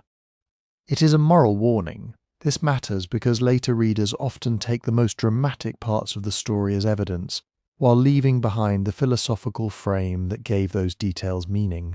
Plato says the tale came from Egyptian priests, passed to the Athenian lawmaker Solon, and then preserved through family memory. He places Atlantis 9,000 years before Solon's time. That would put it far before the Greek cities, Plato knew, before the pyramids in their familiar form, before writing in the Mediterranean, and near the end of the last ice age. That date has fueled centuries of speculation. Maybe Atlantis was a memory of a drowned ice age coast. Maybe it was connected to the eruption of Thera, the volcanic disaster that devastated parts of the Aegean world more than 1,000 years before Plato. Maybe it was in Spain, Morocco, the Azores, the Caribbean, Antarctica, or somewhere beneath the Atlantic itself. Almost every ocean has been proposed, but there is a problem. There is no archaeological evidence for Plato's vast Atlantic empire, no confirmed Atlantean city, no inscriptions, no distinctive material culture spread across the regions it supposedly controlled. There are drowned landscapes, certainly. There are submerged settlements. There are real ruins beneath water, but none has established Atlantis as a historical place. And yet the basic idea behind Atlantis is not absurd. The world really did lose enormous areas of land after the Ice Age. When the great ice sheets melted, sea level rose by more than 100 meters. Regions that had once been plains, river valleys, grasslands, marshes and coastal camps slowly disappeared. Doggerland, the broad lowland that once connected Britain to continental Europe, was swallowed by the North Sea. Sunderland, which joined many of today's Indonesian islands to mainland Southeast Asia, became a drowned world of shallow seas and islands. Beringia, the land between Siberia and Alaska, changed beyond recognition. For people living through those transformations, the loss would not have looked like a line moving upward on a scientific chart. It would have looked like home disappearing. A familiar hunting ground becomes a tidal flat. A river mouth moves inland. A burial place is covered. A village must relocate. The old people remember where the shore used to be.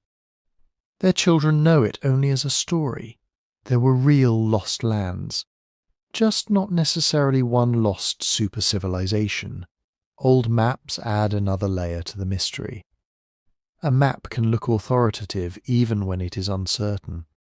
It has coastlines, names, mountains, ships, strange animals and blank edges labelled with words like unknown land.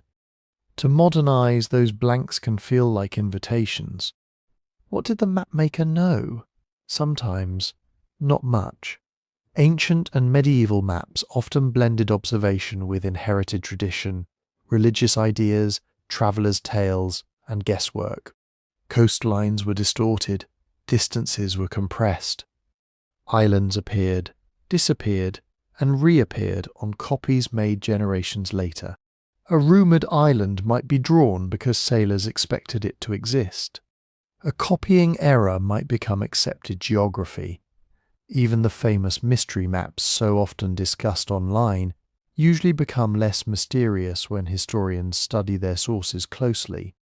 They may preserve older geographical knowledge, but that does not mean they show ice-free Antarctica, forgotten continents, or evidence of a vanished global civilization. Extraordinary interpretations need evidence strong enough to carry them. Vague shapes on a damaged map are not enough. Still, it is easy to understand why the idea endures. Atlantis gathers several powerful human fears into one image.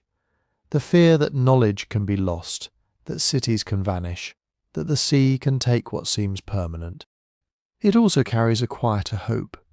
If there was a great civilization before ours, perhaps humanity has risen from disaster before. Perhaps we are part of a much longer story than we usually imagine. That feeling is real, even if the island itself remains unproven. And beneath the legend, there is something true enough to be unsettling. Whole landscapes have disappeared, coastlines have moved. Memories have been carried forward in stories, then changed, enlarged, and reshaped by each generation that inherited them. The drowned world is real.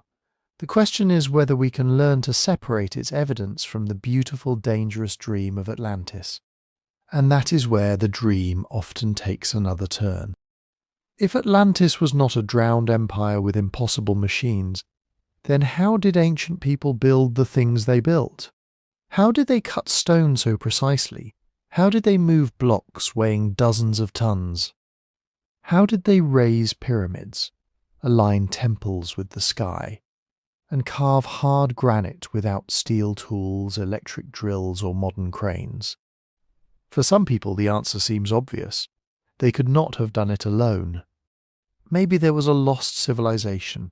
Maybe visitors from somewhere else. Maybe a technology so advanced that it vanished without leaving a single factory, toolkit, inscription, or scrap of machinery behind. It is an exciting thought, but the real story is, in many ways, more impressive. Ancient people did not need impossible technology. They needed time, organization, practice, local knowledge, and an extraordinary tolerance for hard work. Take stone cutting. A granite wall with a smooth surface can look as if it was made by a modern saw. Tight-fitting masonry can look machine-made, and sometimes the precision really is remarkable. At places like Giza, Machu Picchu, Baalbek, Sacsayhuaman, and ancient Egyptian quarries, the skill on display is impossible to dismiss. But impressive is not the same as inexplicable. Archaeologists have found the tools ancient workers used, or traces that fit closely with their use. Copper and bronze tools for softer stone, stone pounders made of hard rock like dolerite, abrasives such as sand which can cut and polish even when the metal tool itself is relatively soft, wooden wedges driven into cracks, then soaked with water so they expand and split stone along natural lines. It is slow work, painfully slow by modern standards. But a civilization does not have to finish a monument by Friday. It can work for years, decades, in some cases generations. And ancient builders understood their materials in ways that are easy for us to underestimate. They knew which stone cracked cleanly. They knew where to quarry it. They learned how different kinds of rock responded to pounding, abrasion, heat, water, and pressure. A master stone worker might spend an entire lifetime doing little else. That knowledge does not always survive in writing. Often it lives in hands. It passes from parent to child, from apprentice to master, from one work crew to the next. And when the last trained workers disappear, the method can disappear with them. The pyramids are perhaps the greatest example of this misunderstanding. They are so large that people sometimes imagine they must have been built by a small group using some secret lost device. But their size is exactly what points towards something else: organization. The pyramids required surveyors, quarry crews, stone cutters, haulers, boatmen, rope makers, food producers, record keepers, overseers, and skilled laborers. They required roads, storage areas, workshops, temporary settlements and systems for feeding thousands of people through a building season. At Giza, archaeologists have found remains of worker communities, bakeries, animal bones, tools, and administrative evidence. We do not have a complete instruction manual explaining every stage of construction, but we do have a growing picture of a society capable of mobilizing labor on a vast scale. The mystery is not that people built the pyramids. The mystery is how effectively a Bronze Age state could coordinate so many people, resources, and decisions. And the same is true of moving huge stones. A block weighing 50 tons sounds impossible when imagined as one object in an empty field.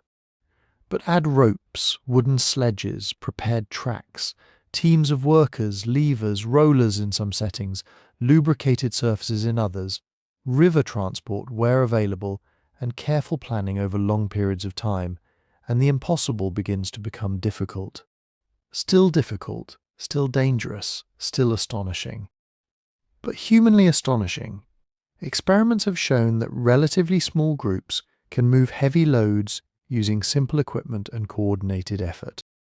They do not prove every ancient method. A modern experiment is not a time machine, but it shows the basic principle. Stone does not need to float through the air for people to move it. It needs friction reduced, force applied in the right direction, and many hands pulling together.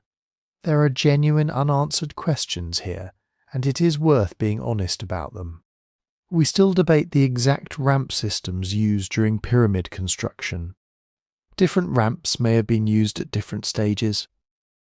We do not know every logistical detail behind the largest stones at Baalbek. We cannot always reconstruct the precise sequence used to shape a particular wall, transport a particular block, or align a particular monument. The evidence is incomplete because the work sites were temporary, tools wore out, wood decayed, ropes rotted, and ordinary construction debris was reused or swept away. But an unanswered question is not evidence for an impossible answer. Sometimes it simply means the past has not preserved its notebook. And there is another reason these monuments can feel supernatural. We are used to thinking of technology as machines, screens, engines, electricity, metal gears turning at high speed.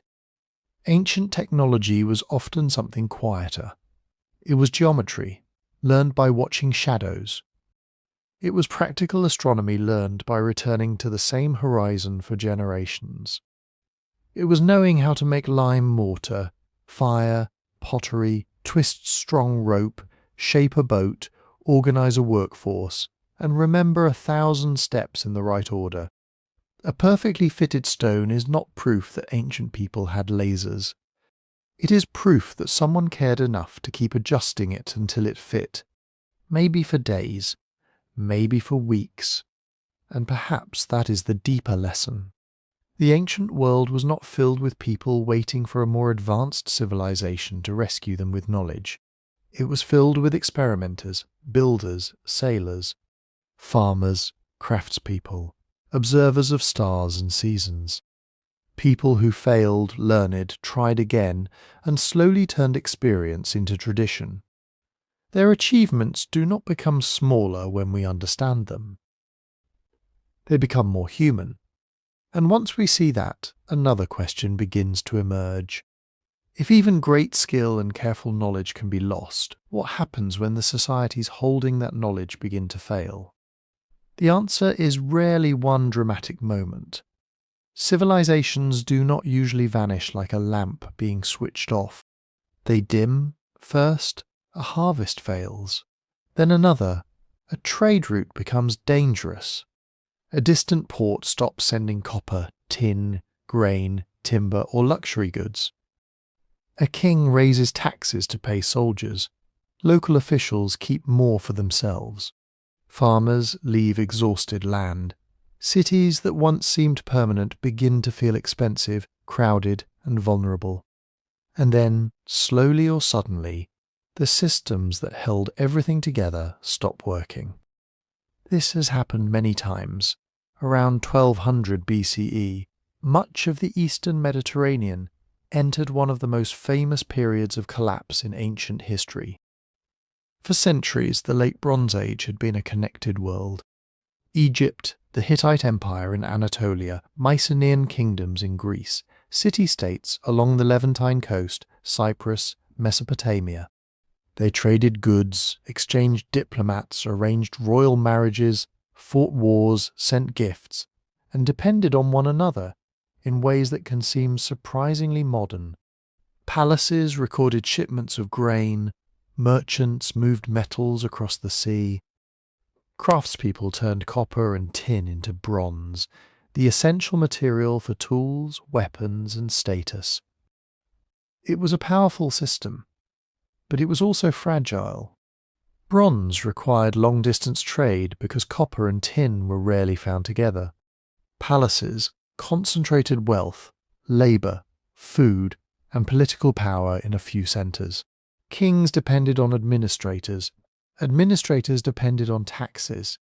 Armies depended on grain, and everyone depended on weather remaining predictable enough for farmers to produce a surplus. When several pressures arrived at once, the whole network began to shake. Archaeological evidence shows destruction at many major sites. Some cities were burned, some were abandoned. Written records from the period speak of food shortages, attacks, displaced peoples, and desperate requests for grain. Climate evidence suggests that drought may have affected parts of the region. Conflict played a role. So did migrations, internal rebellions, piracy, and the failure of trade networks. But historians are careful here. There was probably no single cause called the Bronze Age collapse. It was more like a row of standing stones. Drought might weaken one. War might knock down another. Trade disruption might remove the support beneath the rest. A political system already strained by inequality, debt, or rivalry could fail under pressures that a more flexible society might survive. The Hittite Empire disappeared as an imperial power. Mycenaean palace centres fell silent. Many cities along the coast were damaged or abandoned. Egypt survived, but it emerged weakened. Across the region, populations shifted. Writing systems disappeared in some places. International trade contracted. Monumental buildings slowed. For people living through it, it may have felt like the end of the world. And yet, it was not the end of people. It was transformation. Villages continued. Farmers planted. Fishers went to sea. Craftspeople adapted. New communities formed in the ruins of old kingdoms. In Greece, the palace-based writing system known as Linear B vanished. And for centuries there are far fewer written records. This is why the period after the collapse is sometimes called a dark age. But dark does not mean empty. It means our sources are dim. Knowledge did not disappear completely. It became smaller, more local, more difficult to see. Skills that had once been supported by palaces may have survived in families, workshops, and scattered communities. Stories may have preserved memories of fallen cities and heroic kings long after official archives had burned. A similar pattern appears in the classic Maya world. Between roughly the 8th and 10th centuries CE, many major Maya cities in the southern lowlands experienced political decline, population loss, and the end of dynasties that had ruled for generations. Monument inscriptions became less common. Great building projects slowed. Some urban centres were abandoned. For a long time, people imagined that the Maya had simply vanished into the jungle. They did not. Maya people are still here. Millions speak Maya languages today. Their descendants live across Mexico, Guatemala, Belize, and Honduras. What collapsed was not a people. It was a particular political order, the network of divine kings, rival city-states, tribute demands, warfare, and ceremonial centres that had organised life in the classic period. Again, the causes appear to have overlapped. Droughts likely put enormous pressure on water supplies and crops. Population growth may have stressed landscapes already being intensively farmed. Warfare between kingdoms became more frequent in some regions. Elite competition demanded monuments, tribute, and labour even as ordinary people faced harder conditions. A city can look strong right up until the moment its reservoirs run low. And when rulers claim to control the seasons, failed rains become more than an agricultural problem. They become a political crisis. If the king cannot bring prosperity, protect the people, or maintain the old order, loyalty begins to fracture. Some people left cities, some moved toward more reliable water sources, coastlines, and northern regions. Some places endured while others declined. The Maya world changed shape. The same broad story can be found elsewhere. The Akkadian Empire in Mesopotamia faced drought, conflict, and political strain around the end of the 3rd millennium BCE. The Indus Valley civilization saw its great urban centers transform as trade patterns and river systems changed. The Western Roman Empire fragmented over centuries under pressure from internal division, economic strain, disease, warfare, and migration. No two collapses are identical, but the pattern is familiar. Complex societies are remarkably capable. They build roads, cities, monuments, bureaucracies, trade routes, and systems of shared belief. But complexity can create dependence. The more tightly connected the system becomes, the more one failure can travel through it. A missed harvest in one valley may be manageable. A missed harvest combined with war, debt, epidemic disease, blocked trade, and weak leadership can become something else entirely. And afterward, memory begins its quiet work. People do not always remember tax systems, grain shipments, or administrative failures. They remember that there was once a greater age, a time when cities were richer, rulers were wiser, gods were closer, and the world seemed more ordered than it is now. The ruined walls remain, the broken roads remain, a few old songs remain. Over generations, history becomes legend. The lost palace becomes the city of giants. A real flood becomes a world flood. A collapsed kingdom becomes a golden age destroyed by pride, war, or divine anger. Not because ancient people were foolish, but because myth is one way human communities carry emotional truth across distances that exact records cannot cross. Perhaps that is why so many cultures tell stories of a better world before their own. Sometimes they may be remembering a real disruption, passed down in fragments, not a vanished super-civilization with impossible machines. Something more common and more haunting, a world that worked, until it didn't. And when the walls have fallen and the official records are gone, symbols can travel farther than names. A story may lose the name of its king, a ritual may forget the date of the disaster that inspired it. But a serpent carved into stone, a mountain rising at the centre of the world, a pair of rival twins, an egg breaking open into the first sky and earth. These images can survive for thousands of years. They appear again and again in places separated by oceans. At first, that can feel like a clue. Why do serpents appear in the stories of ancient Egypt, Mesopotamia, India, China, Mesoamerica, Australia, and Europe? Why do so many traditions imagine a world tree, its roots reaching downward and its branches holding up the heavens? Why are sacred mountains so often treated as meeting places between ordinary people and gods? Why do myths from different continents speak of twins, often one helpful and one destructive, struggling to shape the human world? And then there is the cosmic egg. In some ancient traditions, the universe begins inside an egg floating in darkness or primordial waters. The shell splits. Order emerges. Sky separates from earth. Life begins. It is tempting to look at these patterns and imagine a single lost civilization carrying one original religion across the entire planet. But the evidence is usually more complicated. Human beings live in bodies that notice the same things. Everyone sees snakes. They move without legs, vanish into holes in the ground, shed their skin, and can kill with a bite. It is not surprising that they become symbols of danger, healing, death, fertility, renewal, hidden knowledge, or royal power. The serpent is not one meaning.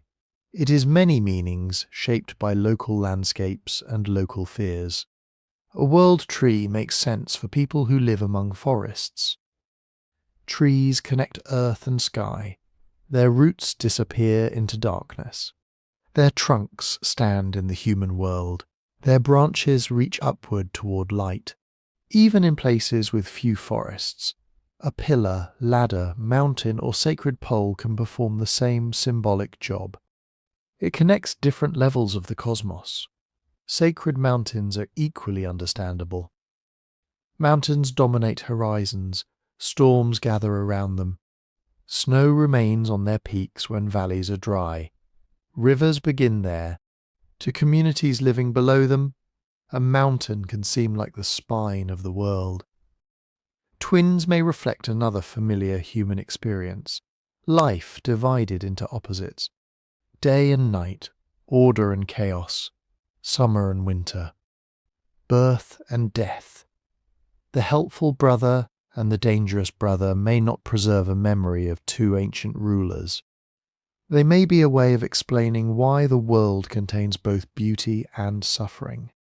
Still, common human psychology is not the whole story. People did move. They traded.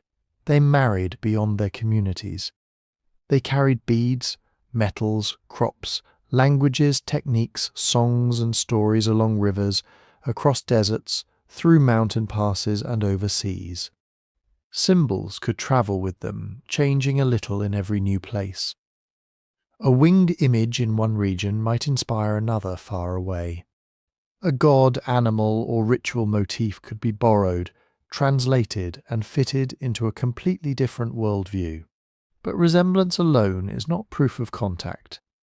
Two cultures can draw a spiral because spirals are easy to see in shells, storms, vines, and flowing water.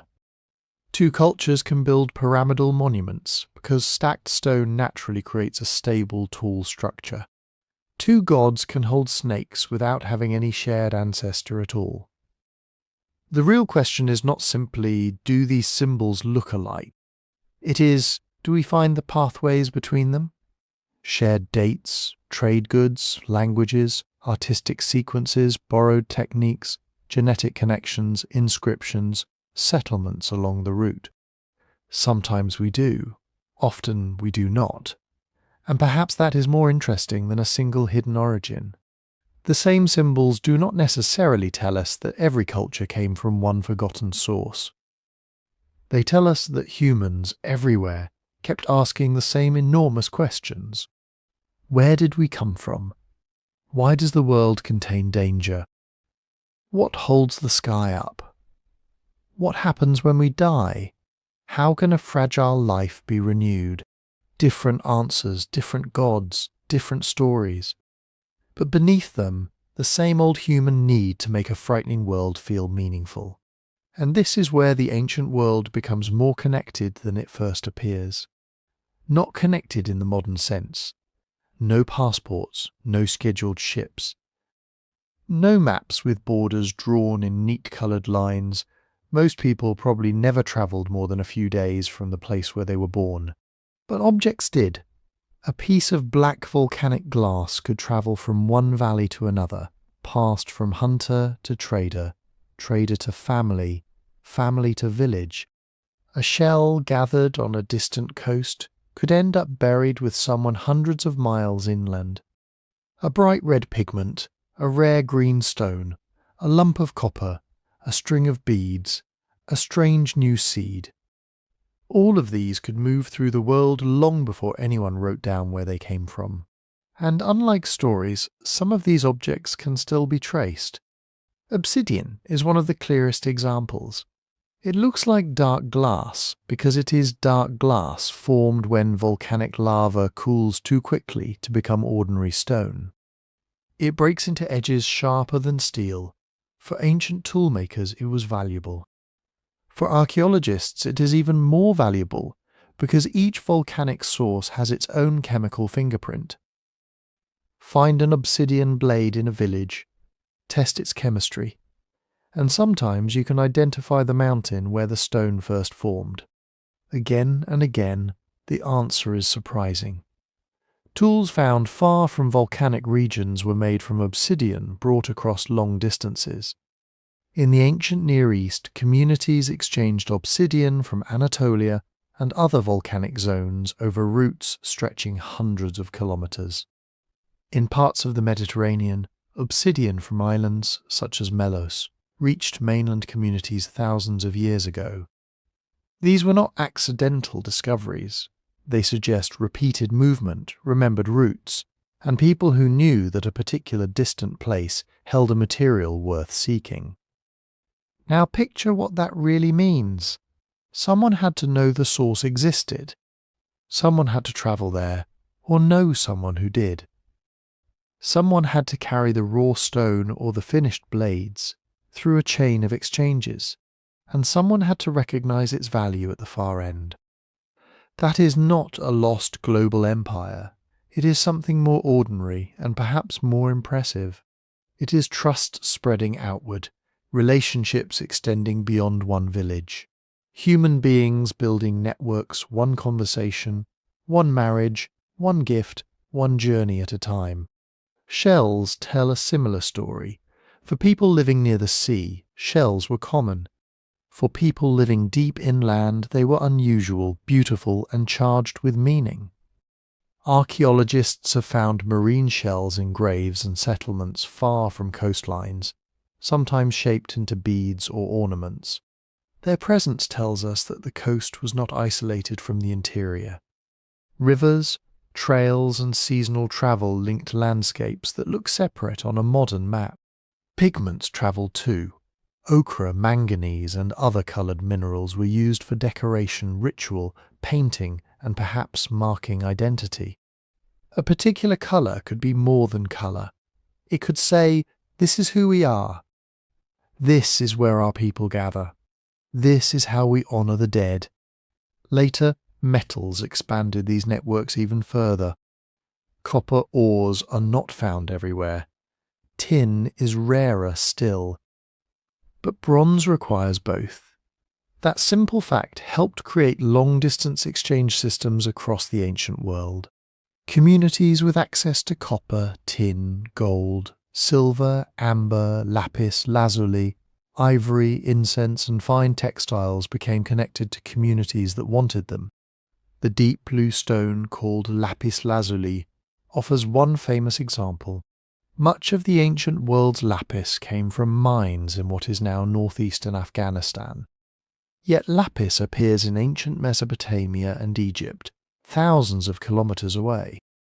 It moved through many hands across mountains, plains, and deserts until it became jewelry, seals, inlays, and symbols of status in cities whose people may never have seen the distant mountains where it began.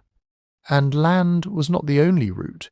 Human beings were crossing water far earlier than people once assumed. Reaching Australia and New Guinea required sea crossings tens of thousands of years ago, even when lower Ice Age sea levels made some islands larger and closer together. Later seafarers moved between Mediterranean islands across the Persian Gulf, through islands Southeast Asia, and along coasts where boats, tides, stars, and seasonal winds became part of practical knowledge. A sea can divide people, but it can also be a highway. Coastal travellers could carry more than cargo. They carried habits. A new way of shaping a blade, a better fishing hook, a method for storing grain, a type of house, a burial custom. A song whose words changed with every retelling, while its basic shape remained. Crops travelled this way too, though never instantly and never without consequences. Wheat and barley spread outward from Southwest Asia into Europe and beyond. Millet moved across parts of Eurasia. Rice spread through East and Southeast Asia. Each movement involved people making choices, adopting a new food, mixing it with older traditions, rejecting some practices, transforming others. Ideas do not move like packages with labels attached. They are translated, a technique learned from a neighbour becomes local. A foreign ornament is made with local materials. A borrowed god receives a local name.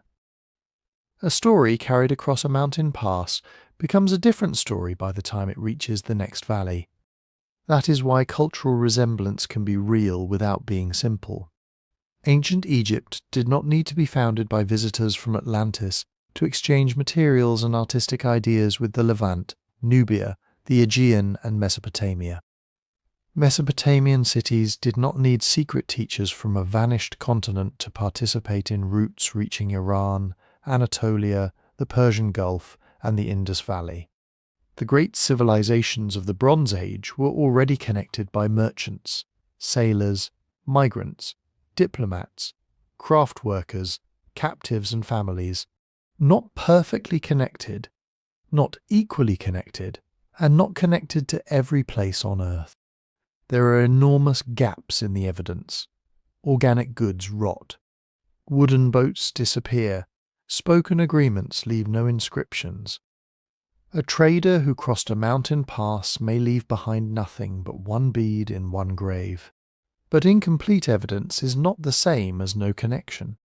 The ancient world was full of distances. It was also full of people finding ways across them.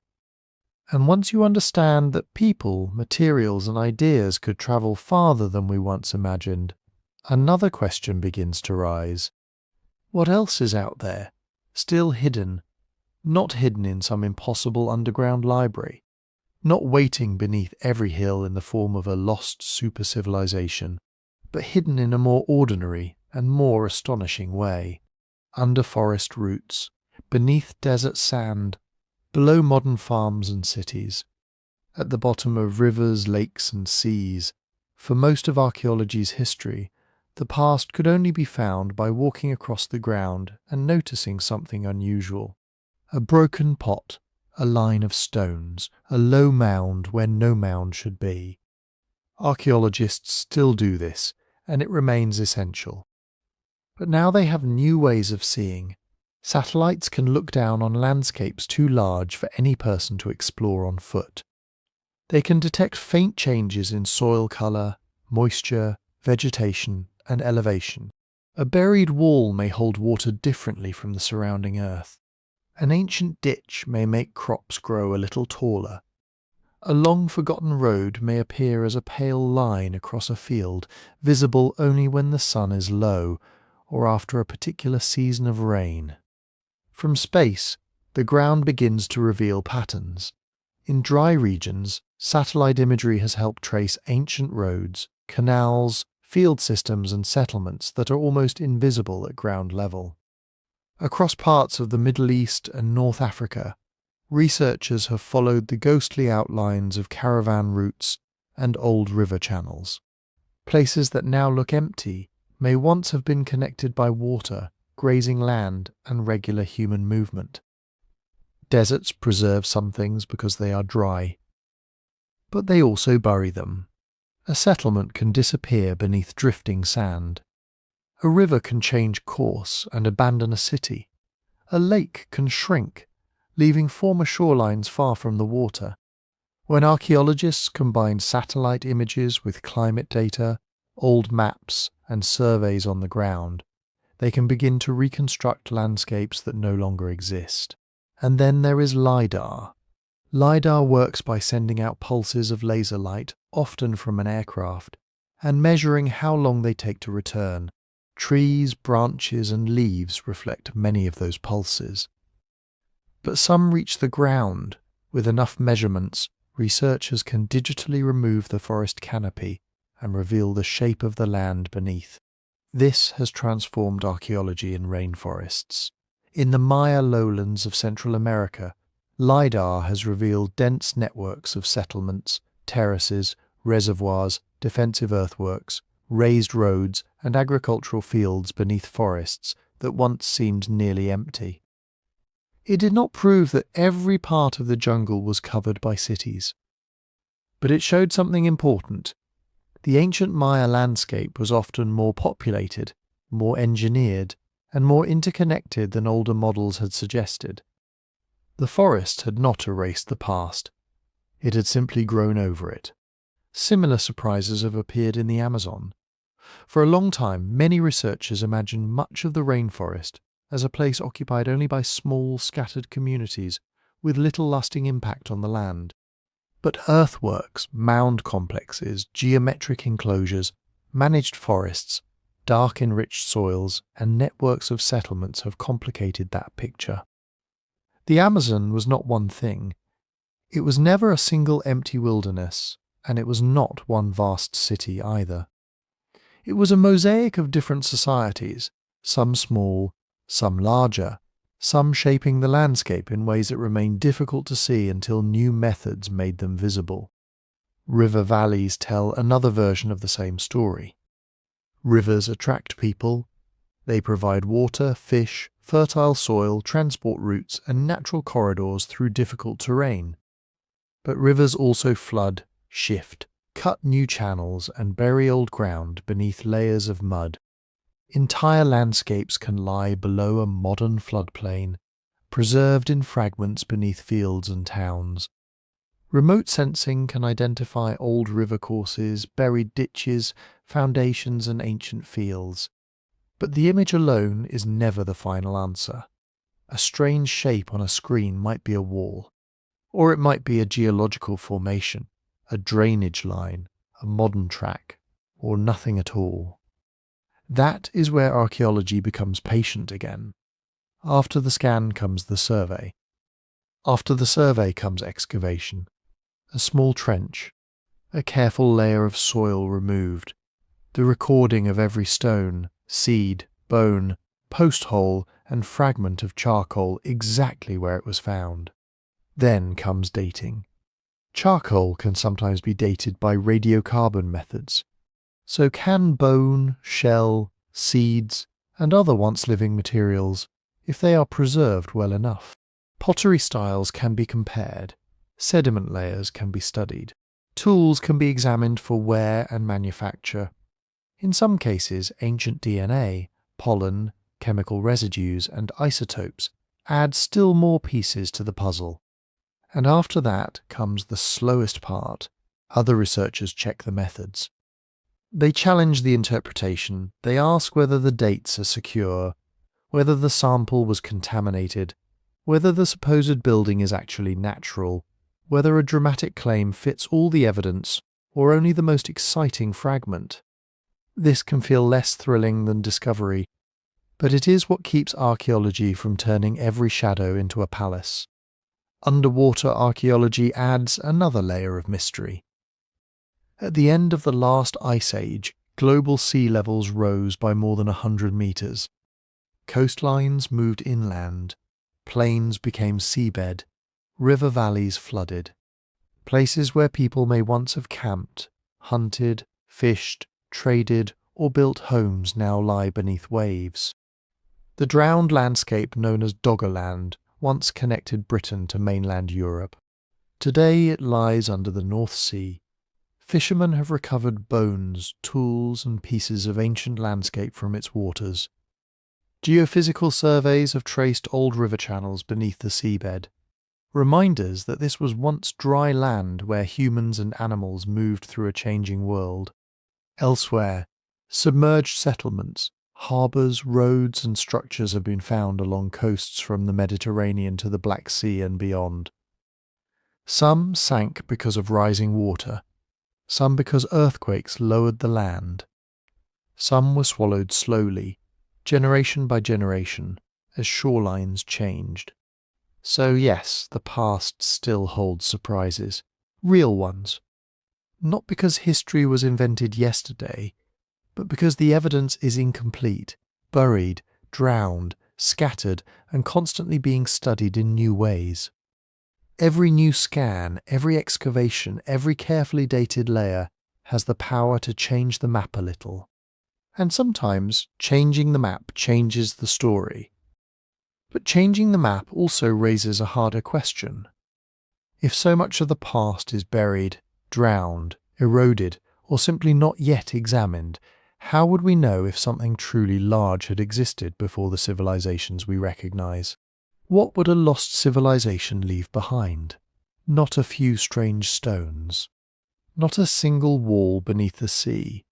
Not an artifact found out of place, separated from its original layer and carried by water, roots, animals, or human hands. Those things can be fascinating. They can justify more investigation. But on their own, they do not prove an entire forgotten age. A civilization leaves patterns. Think about our own world. If every human vanished tomorrow, cities would eventually collapse. Steel would rust, concrete would crack, wood would rot.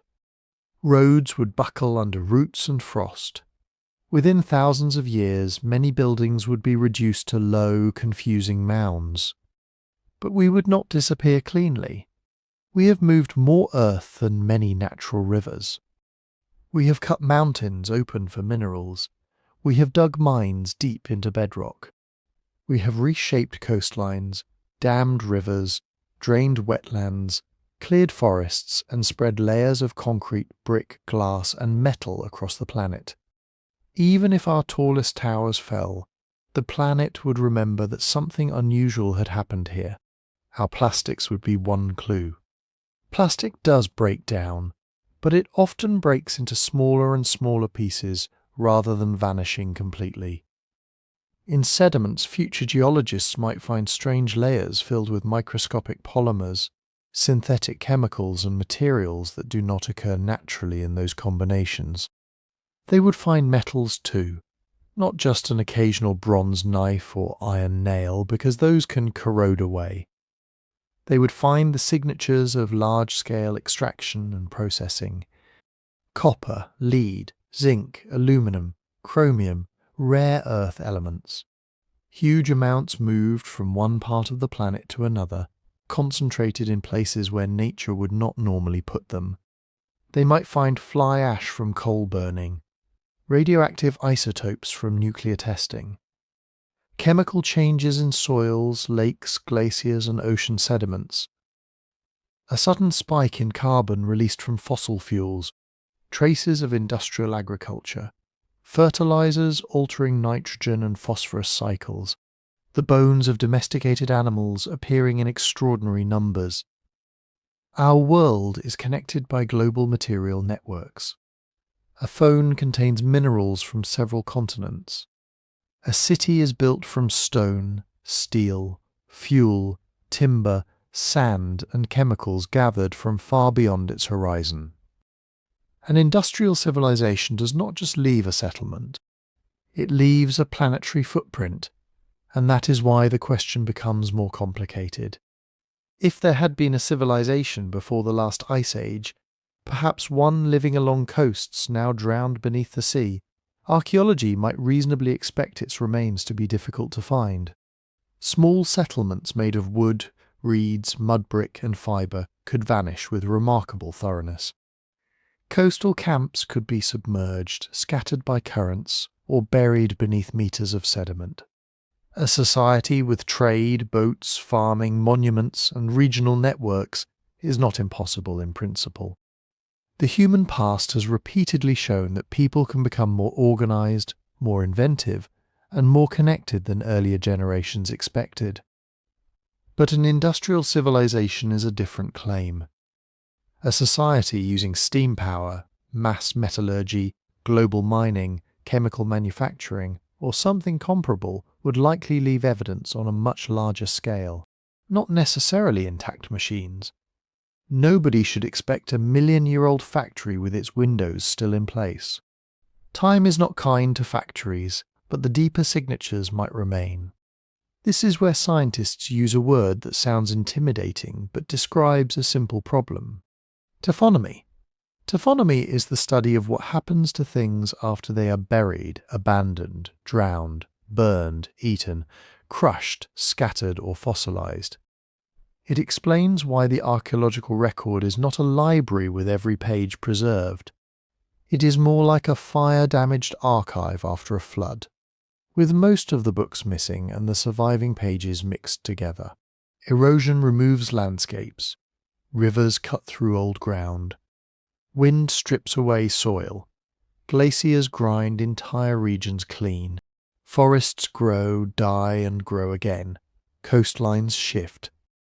Sediments bury settlements so deeply that no person on the surface knows they are there.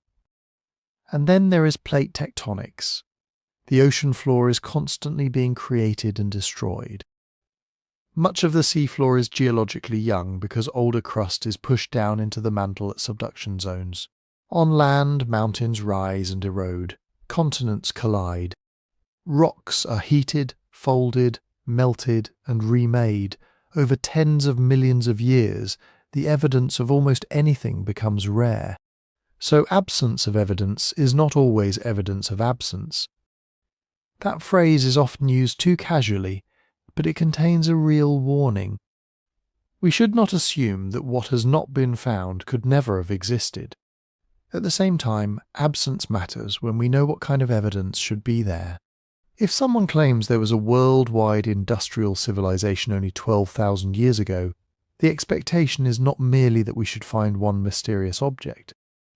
We should find widespread traces of mining, refined metals, industrial waste, altered chemistry, dense transport networks, and a clear disruption in sediments across many regions. So far we do not. What we do find is something quieter, and in its own way more remarkable. We find hunter-gatherers, early farmers, fishers, herders, monument builders, traders, navigators, and ritual communities.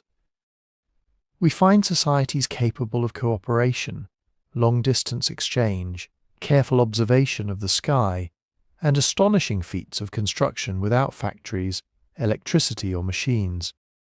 That is not a disappointing answer. It means the real lost worlds may be more human than science fiction suggests.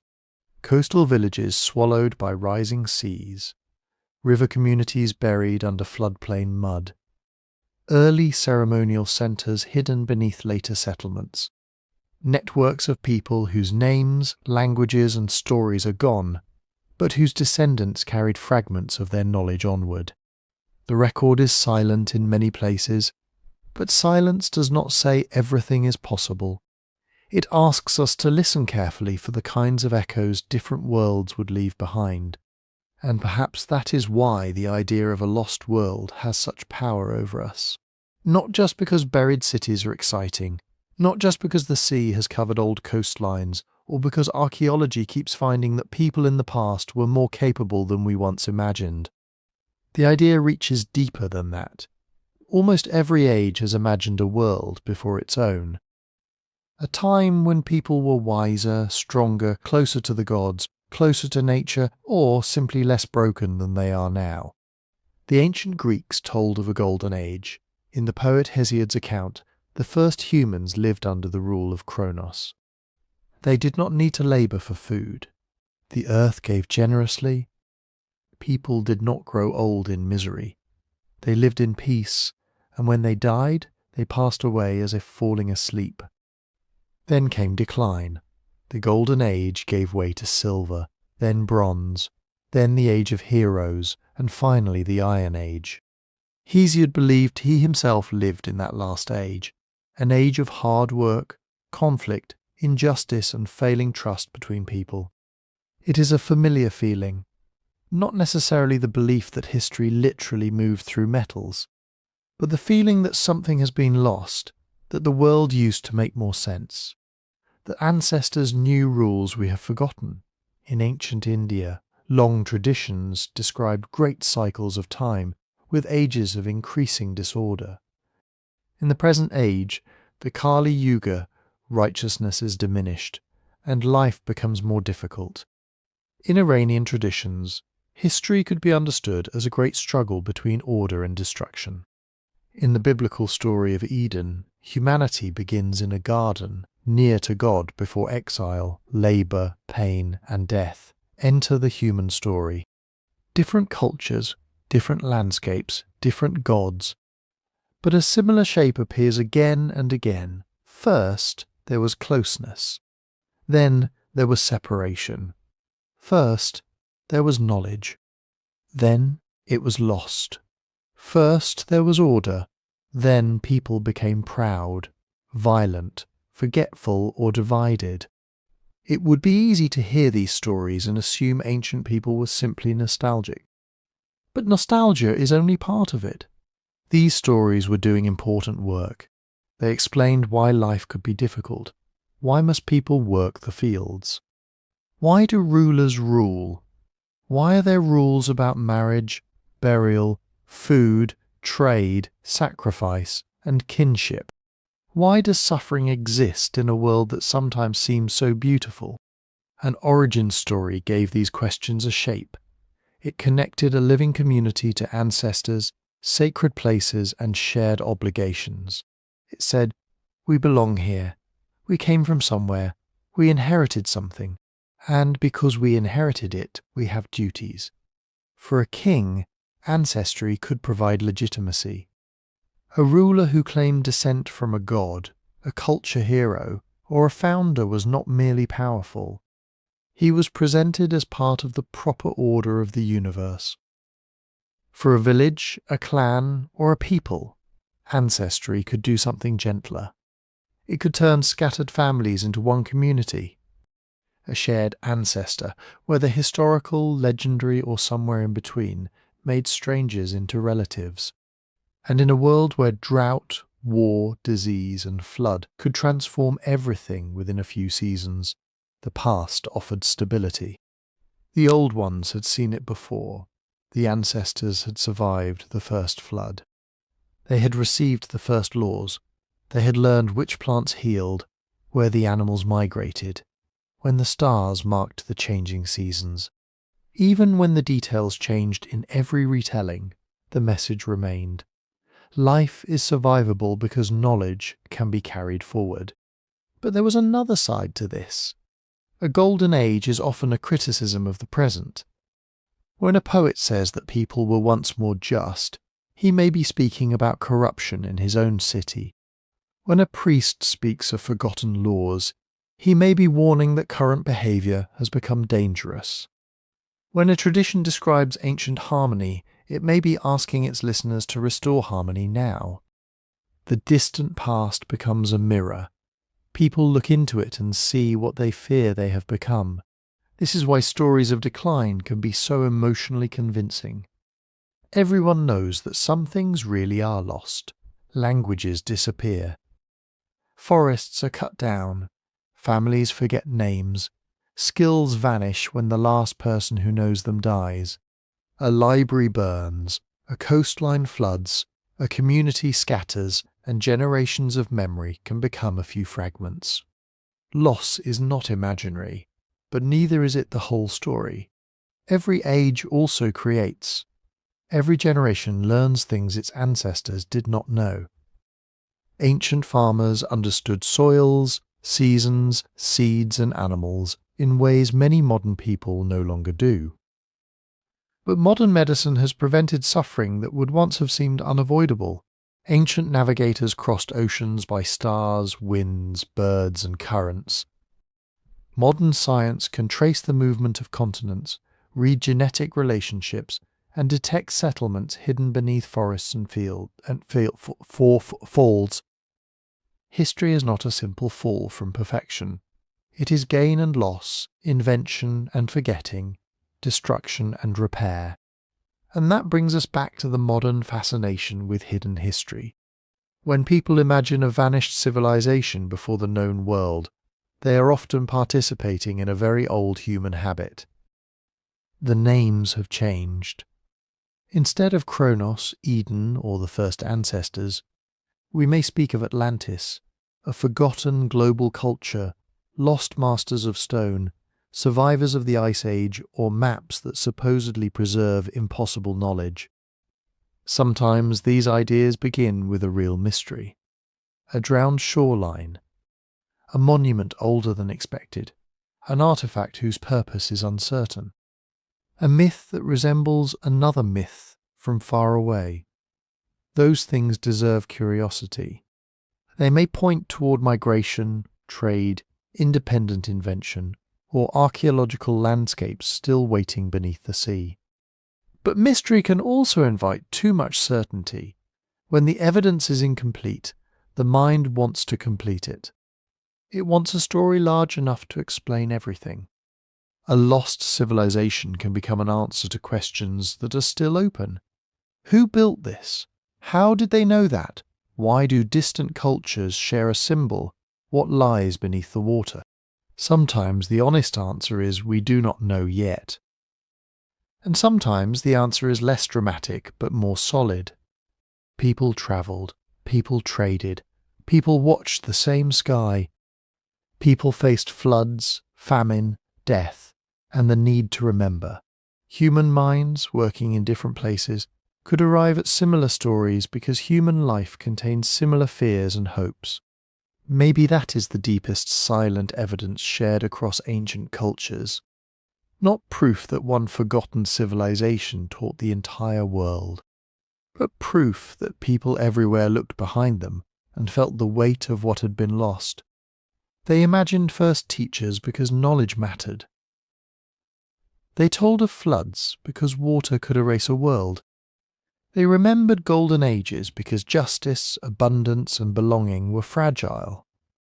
They placed wisdom in the distant past because the past was larger than any one living person, full of ancestors whose experience seemed almost beyond reach. We should not dismiss that impulse, but we should not mistake it for a map. The ancient stories are evidence, certainly, evidence of memory, imagination, longing, warning, identity, and the human need to make meaning from ruins. They can guide questions, they can point us toward landscapes worth investigating.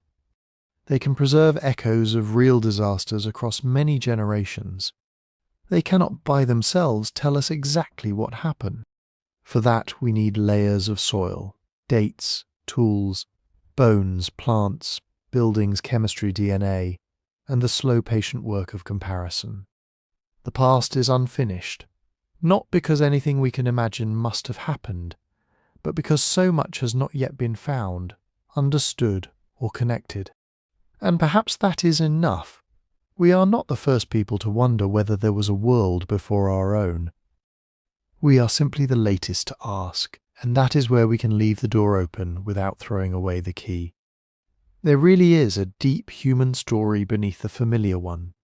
Long before cities, kingdoms, writing, and recorded names, human beings were moving across continents, adapting to changing climates, making tools, burying their dead, sharing knowledge, and building connections that archaeology is only beginning to trace. For most of our existence, there were no books to preserve what happened. There were only people. People carrying memories in stories. People teaching children where to find water, how to shape stone, when to plant, which stars marked the season, which route led safely through a mountain pass, and which old dangers waited beyond the horizon. Some of those memories may have lasted far longer than we once thought possible. Not as perfect records, not as ancient newspapers passed unchanged from one generation to the next, but as patterns, a warning about rising water, a sacred mountain remembered after the surrounding land changed, a story of a journey from an old homeland, a first teacher who arrives when a scattered people need laws, food, or skills, and the physical world confirms something important. The coastlines of the past were not the coastlines we know today. At the height of the last ice age, so much water was locked in glaciers that sea levels stood more than 100 meters lower than they do now. Vast areas that are now beneath the sea were dry land. There were plains between Britain and Europe, broad river valleys beneath the Persian Gulf, landscapes across Southeast Asia where islands are now separated by water. Millions of people may have lived near those old coasts over thousands of years, because coasts are good places to live. Rivers meet the sea, fish are plentiful, wetlands support birds and animals. Trade routes naturally follow shorelines. Then the ice melted.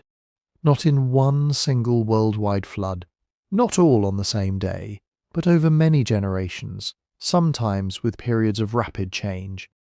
Shorelines moved inland, estuaries widened, low valleys filled. Camps, villages, hunting grounds and graves disappeared beneath waves and sediment. So yes, there are probably lost local worlds beneath the sea. Not necessarily a vanished planet-wide super-civilization with impossible machines and forgotten powers, but real places where real people lived, loved, worked, argued, buried their families, and watched their familiar landscapes slowly become water. That is already extraordinary. And archaeology has repeatedly shown that the old textbook version of humanity was too simple. For a long time, many people imagined prehistory as a slow and lonely climb. Small groups struggling with crude tools, waiting for civilization to arrive in one famous place and then spread outward. But the evidence has become more complicated. Göbekli Tepe showed that monument building began before farming was fully established in that region. Ancient DNA has revealed migrations and encounters no historian recorded. Under forests, deserts, and modern cities, remote sensing has found roads, platforms, fields, and settlement patterns almost invisible from the ground. Beneath the water, divers and sonar surveys continue to locate drowned landscapes, ports, and structures from more recent chapters of the human past. Every discovery adds detail. Sometimes it changes a date. Sometimes it changes a route. Sometimes it reveals that a community was trading farther, building earlier, or adapting more creatively than anyone expected. But this is where wonder has to remain patient. Recurring flood myths do not prove that every culture inherited one memory from a single forgotten global civilization. Similar symbols do not automatically prove direct contact. Pyramids, stone circles, sky observations, and stories of culture heroes can emerge for many reasons.